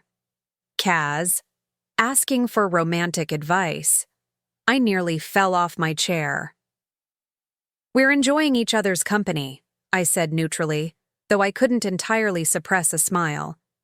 "It's not a grand passion, Vivian. We're both too old and too sensible for that sort of drama." She snorted inelegantly. "Speak for yourself. I'm saving all my grand passions for my 70s. Going out with a bang. That's my plan." Casimir and I had settled into a comfortable routine of dinner once a week, sometimes at restaurants, sometimes at his modest but impeccably maintained cabin on the outskirts of town. He was an excellent cook, I discovered, particularly with seafood and the Croatian dishes his mother had taught him. I reciprocated by inviting him to my home, serving meals in the formal dining room Curtis and I had used for special occasions. "This is quite a table," Casimir observed one evening, running his hand appreciatively over the polished mahogany surface. "Looks like it has stories to tell." "Decades of birthdays, anniversaries, holiday dinners," I confirmed. "Curtis found it at an estate sale just after we were married. It was in terrible condition, water damage, scratches, one leg practically falling off. He spent months restoring it, working every weekend until it was perfect." Casimir nodded, understanding in his eyes. The best things usually require that kind of patience, that investment of time and care. The observation hung between us, laden with meaning beyond furniture restoration. Neither of us was in a rush. We were both old enough to know that relationships, like fine wood, needed time to reveal their true character, to develop the patina that only comes with patience and genuine appreciation. One snowy afternoon in mid-February, I met Thaddeus at Riverstone Cafe, our now regular lunch spot. He looked better than he had in weeks. The shadows under his eyes had faded. His posture was more relaxed. His smile came more readily. "The divorce is final," he announced as we settled at our table. "Signed the last papers this morning." "How do you feel?" I asked, studying his face for signs of distress. He considered the question thoughtfully. "Lighter," he said finally. "Like I've set down a heavy load I've been carrying for years without realizing how much it weighed." "That sounds like relief, not regret," I observed. "It is," he confirmed. "I'm not saying it doesn't hurt, it does. But it's a clean pain, if that makes sense. Not the toxic, festering kind that comes from trying to maintain something fundamentally broken." I nodded, understanding completely. "So what's next for you? Will you stay in the apartment?" "For now," he said. "It's not glamorous, but it's affordable on my actual income. And speaking of income..." He hesitated, seeming nervous suddenly. "I've been meaning to discuss something with you. A business idea I've been developing." His excitement was palpable as he outlined his concept. A consulting firm focused on helping small businesses implement sustainable practices that would save money while reducing environmental impact. It was thoughtful, practical, and grounded, in the kind of long-term thinking Curtis had always advocated. "The market research shows real potential," Thaddeus explained, pulling out a tablet to show me his projections. "Small to mid-sized businesses want to be more environmentally responsible, but they don't have the expertise in-house to make it happen efficiently. That's where my firm would come in." "It sounds promising," I agreed, genuinely impressed by the thoroughness of his research. "Have you thought about financing?" He nodded, setting down the tablet. "That's actually what I wanted to discuss. I've saved enough for the initial setup, legal fees, basic website, business registration. But to really launch properly, I'd need about $50,000 for office space, professional marketing materials, and a small staff. I waited, curious to see where this was heading. The old Thaddeus would have simply asked for the money outright, perhaps with a vague promise of repayment that we both knew would never materialize. But this new version of my son surprised me once again. "I've explored small business loans," he continued. "The terms aren't ideal, but they're workable. However, I remembered what you said about the matching fund in your estate plan." He met my eyes directly. "If I can save $25,000 from my own earnings, would you consider matching it with $25,000 to launch the business?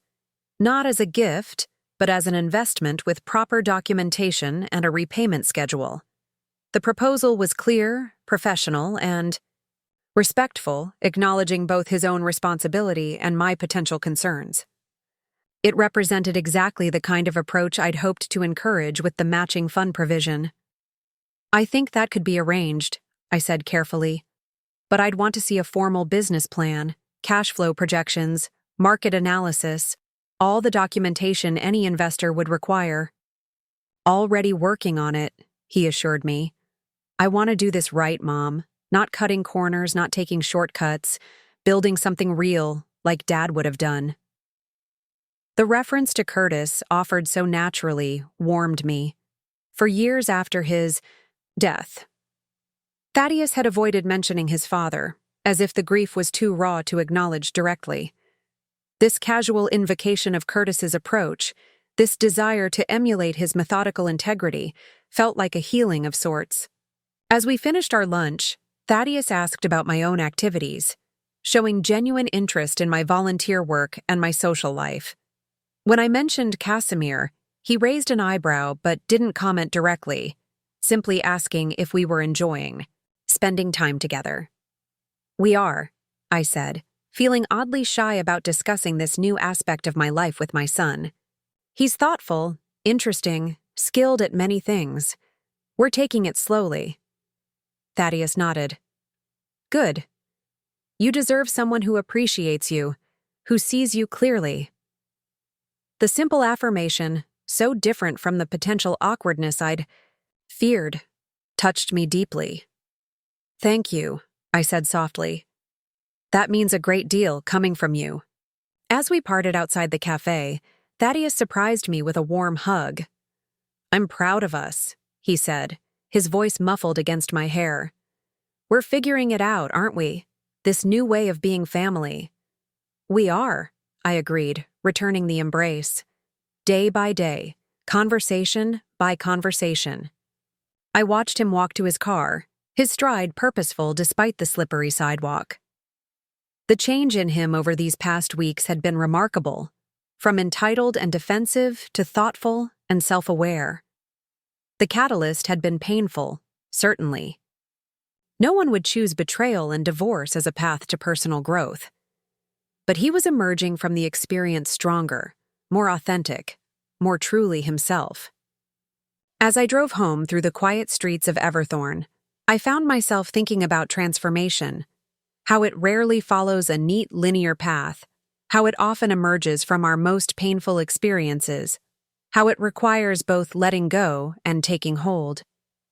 Thaddeus was transforming from the inside out, shedding the artificial persona he'd constructed with Brielle, rediscovering the values Curtis and I had tried to instill in him. I, too, was transforming, learning to be both mother and individual, supportive without being enmeshed, loving without enabling. At home, a package waited on my doorstep, a sleek black box tied with simple twine. Inside, nestled in tissue paper, was a small ceramic vessel, its surface glazed in a deep blue that shifted from indigo to cerulean, depending on how the light struck it. A card tucked alongside read simply, "For your orchid transplants. K." I held the pot in my hands, admiring its perfect proportions, the subtle artistry of its glaze. It was beautiful without being showy, functional yet distinctive, rather like Casimir himself. The thoughtfulness of the gift moved me. He had noticed my passion for orchids, had remembered our conversation about the challenges of finding suitable containers for the delicate root systems. That evening, as I carefully transferred a Cattleya orchid with vibrant purple blooms into the new pot, I reflected on the unexpected turns my life had taken since that December phone call. What had begun as a painful exclusion, a hurtful rejection, had catalyzed a series of changes that were, in the end, profoundly positive. Thaddeus was finding his authentic path. I was rediscovering aspects of myself that had nothing to do with motherhood or widowhood. New connections were forming, new possibilities emerging. The doorbell rang just as I was finishing the transplant, gently tamping the specialized soil mixture around the orchid's roots. I wiped my hands on a towel and went to answer it, expecting perhaps a delivery or a neighbor. Instead, I found Brielle, standing on my doorstep, her face pale, her expression desperate. "Margaux," she said, her voice unsteady. "I know I'm the last person you want to see right now, but I need your help. Please." For several heartbeats, I stood frozen in the doorway, staring at Brielle as if she were an apparition. Gone was the perfectly coiffed, designer-clad woman who had dominated my son's life for 4 years. In her place stood someone almost unrecognizable, hair pulled back in a messy ponytail, face bare of makeup, wearing what appeared to be the same clothes she'd slept in. Dark circles shadowed her eyes, and her normally manicured nails were bitten to the quick. "Please," she repeated, her voice breaking. "Just 5 minutes. That's all I'm asking." Every instinct warned me to close the door, to protect myself and Thaddeus from whatever manipulation she might attempt. But something in her expression, a raw desperation I'd never seen before, made me hesitate. 5 minutes, I agreed, stepping aside to let her enter. No more. She crossed the threshold tentatively, as if expecting to be turned away at any moment. In the warm light of my foyer, she looked even worse, gaunt, exhausted, trembling. Slightly. "Would you like some tea?" I offered, more from ingrained politeness than genuine hospitality. She shook her head. "I don't deserve your kindness, Margaux. I know that." I led her to the living room, gesturing for her to sit while I remained standing. The power dynamic wasn't lost on either of us. She, supplicant. I, reluctantly holding court. "Your 5 minutes started when you walked through the door," I reminded her. "I suggest you use them wisely." She nodded, clutching her handbag like a lifeline. "It's all gone," she said simply. "Everything. The money, the job, the friends, all of it." I raised an eyebrow but said nothing, waiting for her to continue. "After Thaddeus filed for divorce, my boss—" She broke off, swallowing hard. "He ended our relationship. Said he couldn't risk the scandal, that the firm had a zero-tolerance policy for workplace relationships he'd conveniently forgotten about until his wife found our text messages." "I imagine that was difficult," I said neutrally. A bitter laugh escaped her. "That was just the beginning. He fired me the next day, cited performance issues in the termination letter. My so-called friends disappeared once the divorce became public knowledge. Turns out they were only interested in the lifestyle, the connections." "And the money?" I asked, though I could guess the answer. "My account has been frozen," she admitted. "Apparently diverting funds from a joint marital account constitutes fraud. The bank is cooperating with the investigation." She looked down at her hands. "I used some of it to help my parents. They've had financial difficulties. The rest went to maintaining appearances, clothes, travel, the right restaurants, the right people. And now those right people are nowhere to be found," I observed. She nodded, misery etched into every line of her face. "I have nowhere to go, Margaux. The house is being sold. My credit cards are maxed out. The hotels won't take me anymore." She hesitated, then added in a small voice, "I slept in my car last night." The confession hung in the air between us. I studied her face, searching for signs of manipulation, the calculated vulnerability she'd displayed so often during her marriage to Thaddeus. But all I saw was genuine desperation, the stark terror of someone watching their life collapse around them. "Why come to me?" I asked finally. "After everything that's happened, why would you expect me to help you?" She met my eyes directly for the first time. "Because you're the only truly decent person I've ever known, even when I was manipulating. You lying to you, excluding you from our lives. You never stopped caring about Thaddeus. About both of us, really." Her voice wavered. "I don't expect you to forgive me. I don't even expect you to believe me. But I have nowhere else to turn." The naked honesty of her admission caught me off guard. In 4 years, this was the first time Brielle had spoken to me without calculation, without an agenda beyond simple human need. "What exactly are you asking for?" I inquired, keeping my voice level. "Just a temporary place to stay," she said quickly. "A few days on your couch while I figure out my next steps. I can clean, cook, help around the house, anything you need." I considered her request, weighing compassion against caution. Helping Brielle could complicate the fragile new relationship I was building with Thaddeus. It might appear as a betrayal, taking sides with the woman who had hurt him so deeply. "Have you spoken with Thaddeus about this?" I asked. She shook her head miserably. "He won't take my calls. His attorney handles all communication." "And your parents?"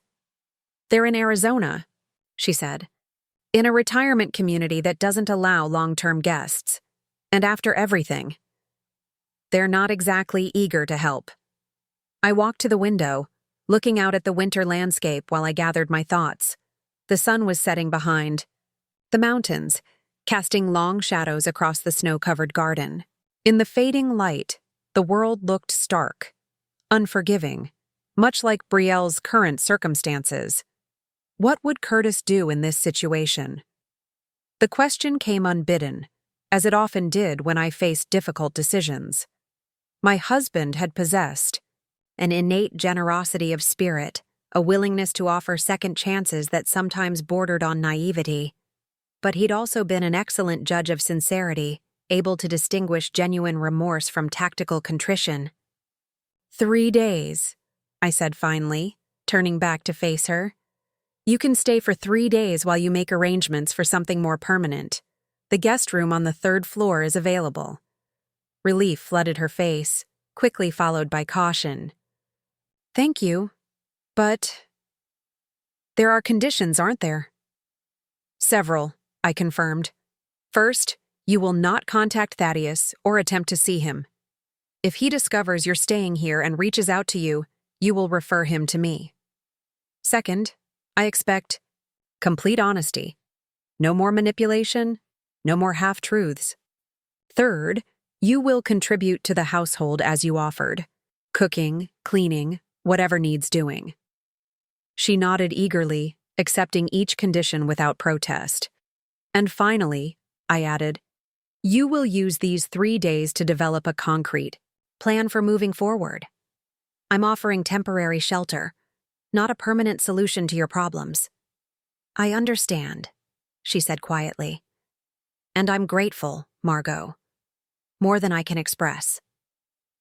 I showed her to the guest room on the 3rd floor, a space I rarely used, with sloped ceilings and dormer windows that overlooked the back garden. It was modestly furnished but comfortable, with a double bed, a small desk, and a private bathroom with a clawfoot tub. "There are clean towels in the bathroom," I told her. "The kitchen is open if you're hungry. I usually have breakfast around 7. "Thank you," she said again, standing awkwardly in the center of the room with her single small suitcase. In that moment, she looked very young and very lost, far from the polished, confident woman who had swept my son off his feet 4 years ago. I left her to settle in, returning to the main floor with a mixture of doubt and resolve swirling in my mind. Had I made a terrible mistake? Would Thaddeus see this as a betrayal, an undermining of his pain? or was offering basic human kindness to someone in desperate straits simply the right thing to do, regardless of past hurts? The phone rang as I reached the bottom of the stairs, Thaddeus's name appearing on the caller ID. For a moment, I considered not answering. I needed time to process my decision, to formulate how I would explain Brielle's presence in my home. But avoiding difficult conversations had never served me well in the past. "Hello, Thaddeus," I answered, keeping my voice neutral. "Mom, I just got the strangest call from Mrs. Hendrickson next door," he said without preamble. "She said she saw Brielle going into your house. Please tell me she's confused." I sighed, moving to sit in Curtis's old reading chair. "She's not confused, Thaddeus. Brielle came here about half an hour ago." "What?" His voice rose in disbelief. "Mom, why would you even open the door to her after everything she's done?" "Because she had nowhere else to go," I said simply. "She's staying in the third-floor guest room for 3 days while she makes arrangements for something more permanent." Silence stretched across the line, taut with tension. When Thaddeus finally spoke, his voice was tight with controlled anger. "You're harboring the woman who cheated on me, stole from me, and tried to manipulate you? Have you lost your mind?" "I'm offering temporary shelter to another human being who is in crisis," I corrected him gently. "It's not an endorsement of her actions or a betrayal of your pain. It's simply an act of basic decency." "Decency," he repeated bitterly. "Was she decent when she lied about Christmas? When she siphoned money from our accounts? When she slept with her boss while I was researching marriage counselors?" "No," I acknowledged. "She wasn't, and nothing I'm doing now erases or excuses those actions." "Then why?" he demanded. "Why invite her chaos back into your life, into our lives?" I considered his question carefully, wanting to give him an honest answer rather than a reflexive one. "Because I believe in second chances," I said finally. "Not unlimited chances, not unearned forgiveness, but the opportunity to do better when you've hit rock bottom. Your father believed in that too. Remember when Miller Chandler embezzled from the company?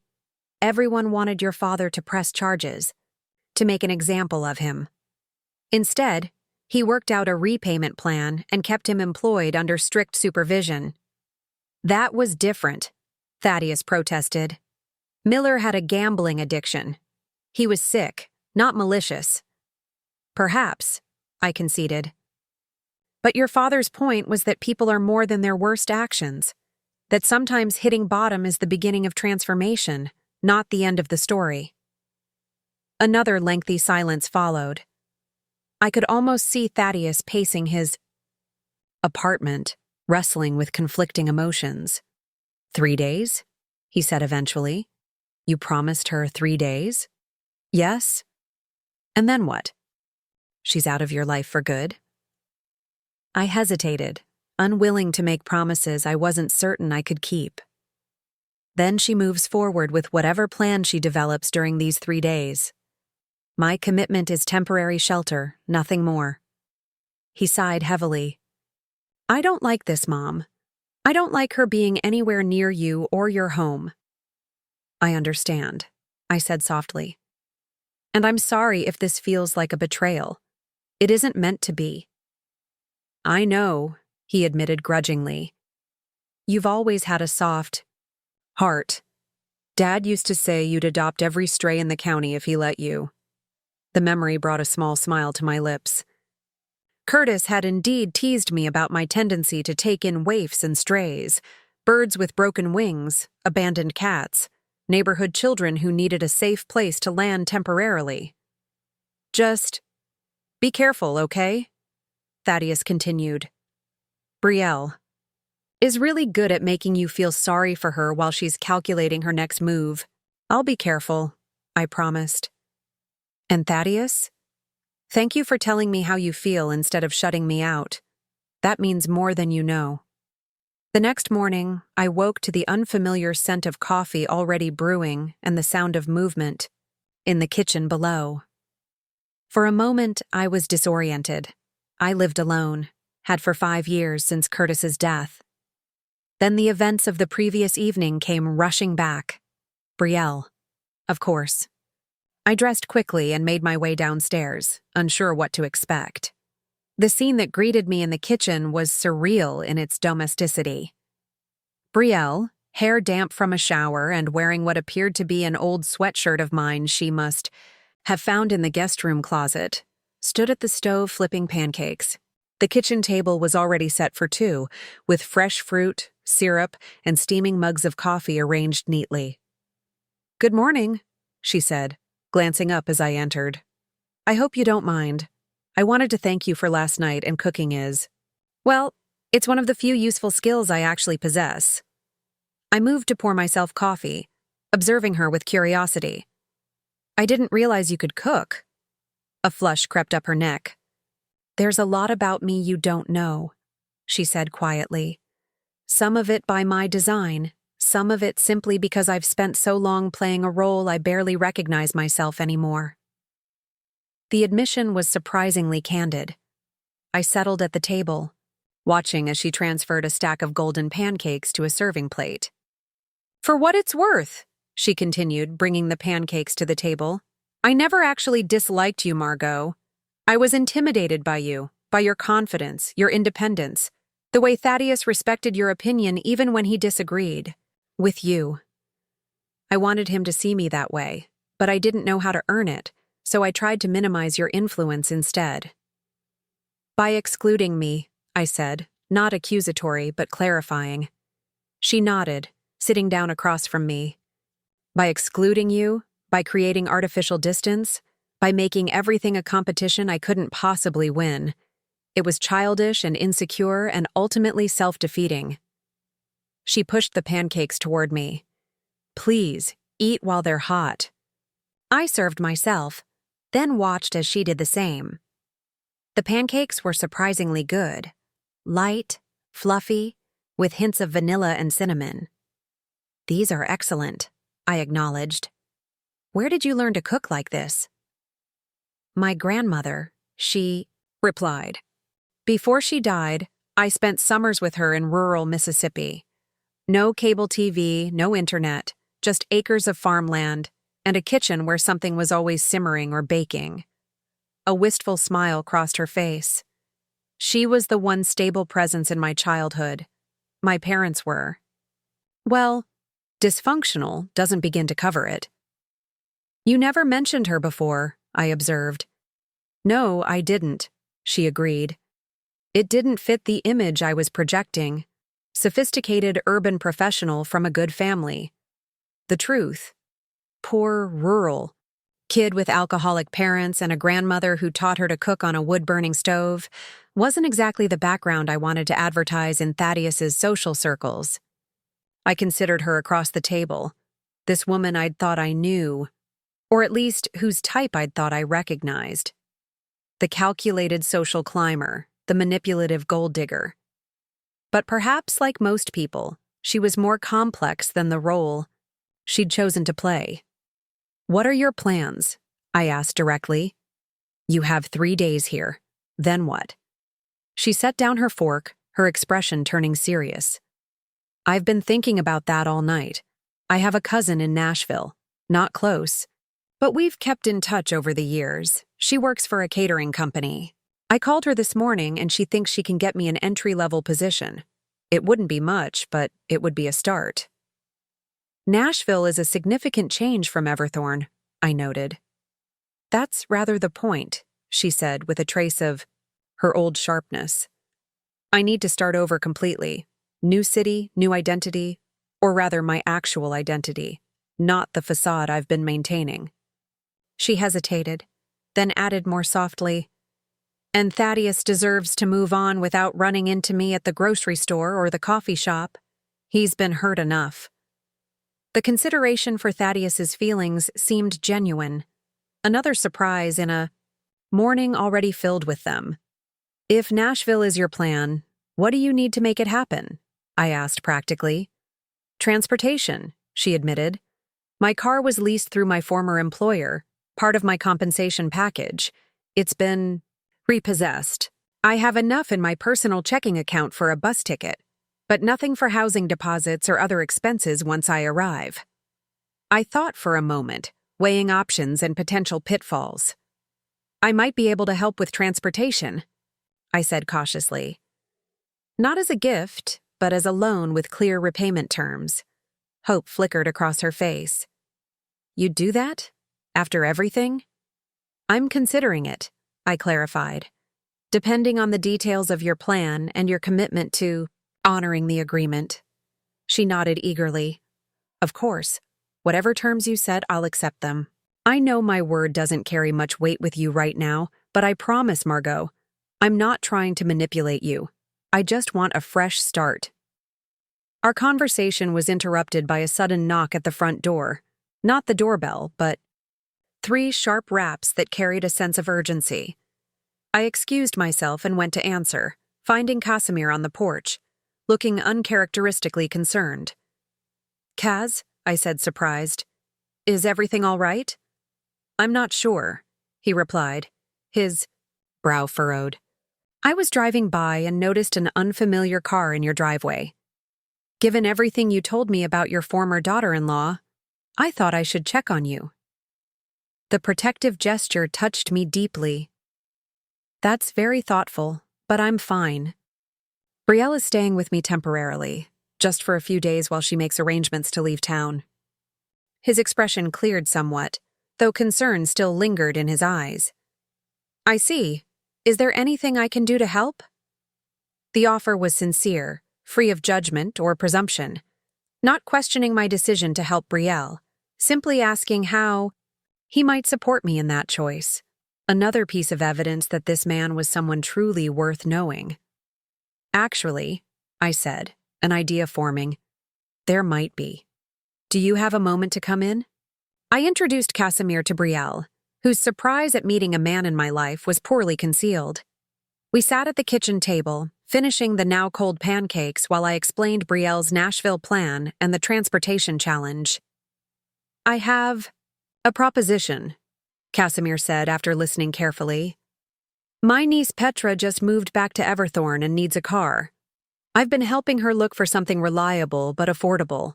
If you're planning to sell your vehicle to fund a new one for Brielle, perhaps we could streamline the process. Petra buys your car at fair market value, and we find something suitable for the Nashville trip.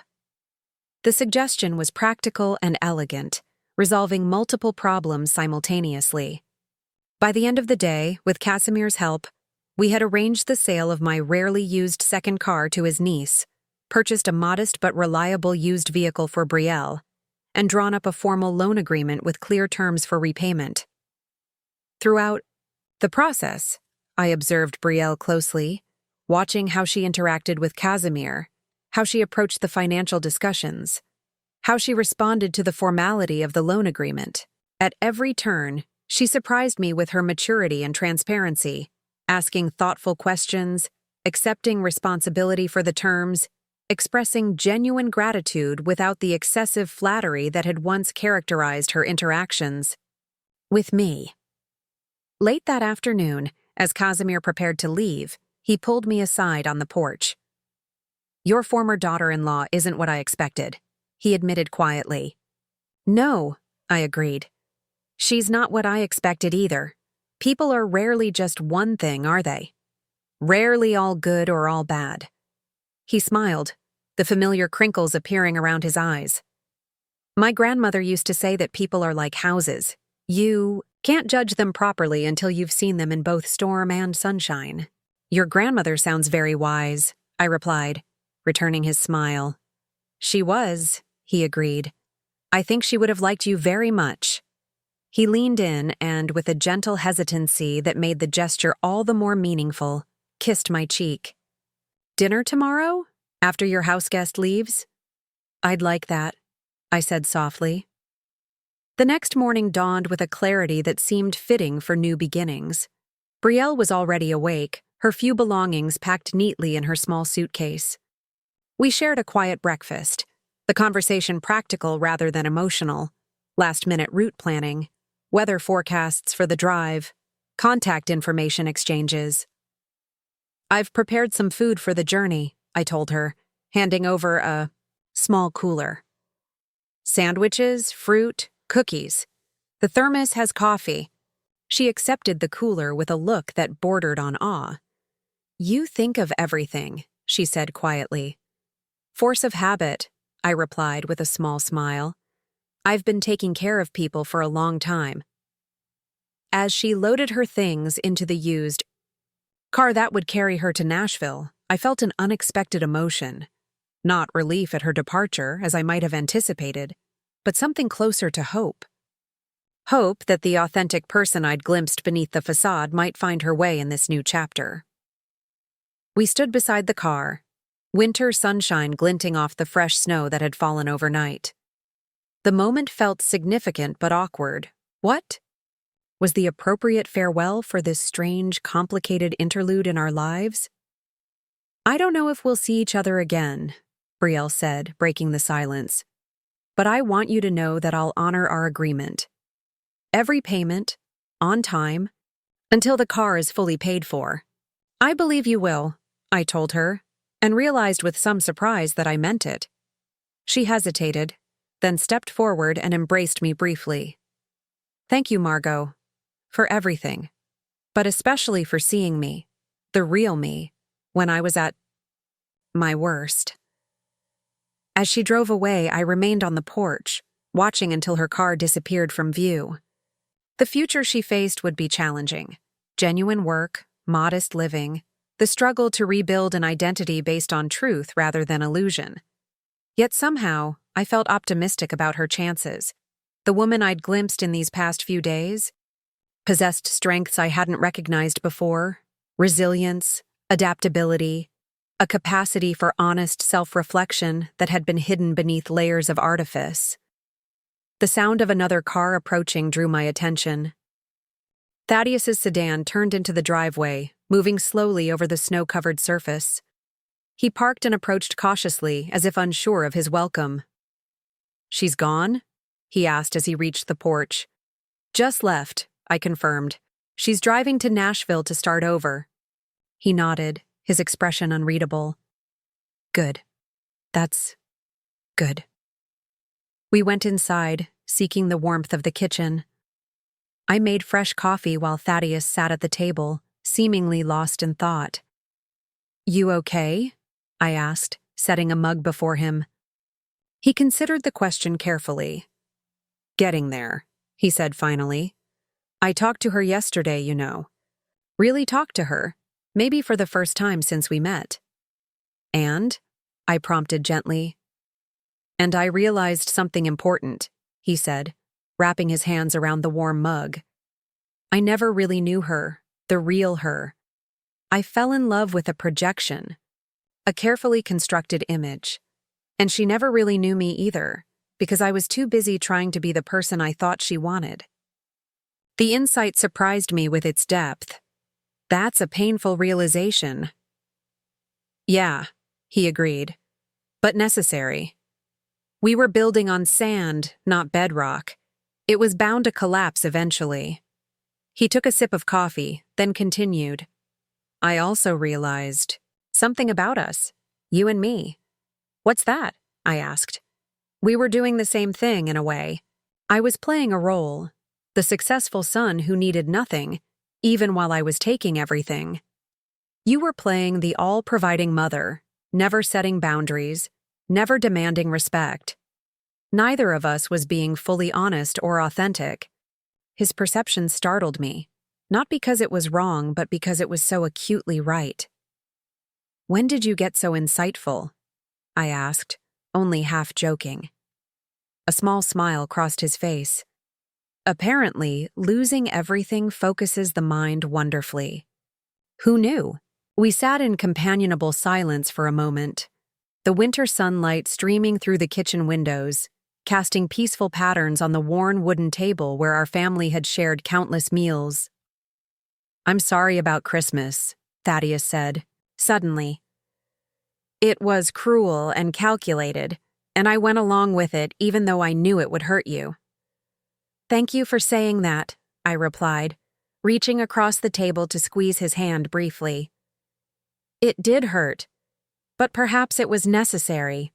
The catalyst for all these changes. He nodded thoughtfully. Maybe so. Though I wish we could have found a less painful path to the same destination. Don't we all? I agreed with a rueful smile. But here we are nonetheless. Here we are, he echoed, raising his coffee mug, in a small toast. To new beginnings. I raised my own mug, clinking it gently against his. To new beginnings.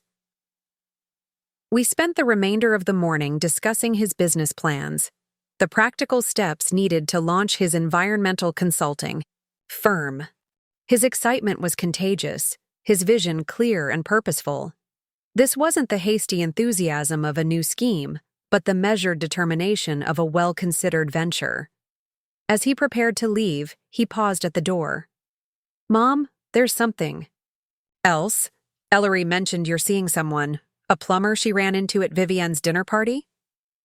I felt a flush rise to my cheeks, absurdly like a teenager caught passing notes in class. "His name is Casimir, Kaz, and yes, we've been spending some time together. It's very new, very tentative." To my surprise, Thaddeus smiled broadly. "Good for you. Dad would approve, I think. He always said you were too vibrant to ever be truly alone." The casual mention of Curtis, offered so naturally, warmed me from within. For years after his death, Thaddeus had avoided speaking of his father directly, as if the grief were too raw to acknowledge. This easy invocation of Curtis's perspective felt like healing, like the closing of a wound long left open. "Thank you," I said softly. "That means a great deal to me." After Thaddeus left, I moved through the quiet house with a sense of lightness I hadn't experienced in years. The events of the past few months had been turbulent, painful, challenging in ways I never anticipated. Yet they had brought unexpected gifts, a healthier relationship with my son, a chance to help someone genuinely change course, the beginning of something promising with Casimir. Life continued to surprise me, presenting challenges I hadn't sought and opportunities I hadn't imagined. 6 months ago, I'd been a solitary widow, my relationship with my son strained by his marriage, my future stretching before me in a predictable pattern of gentle decline.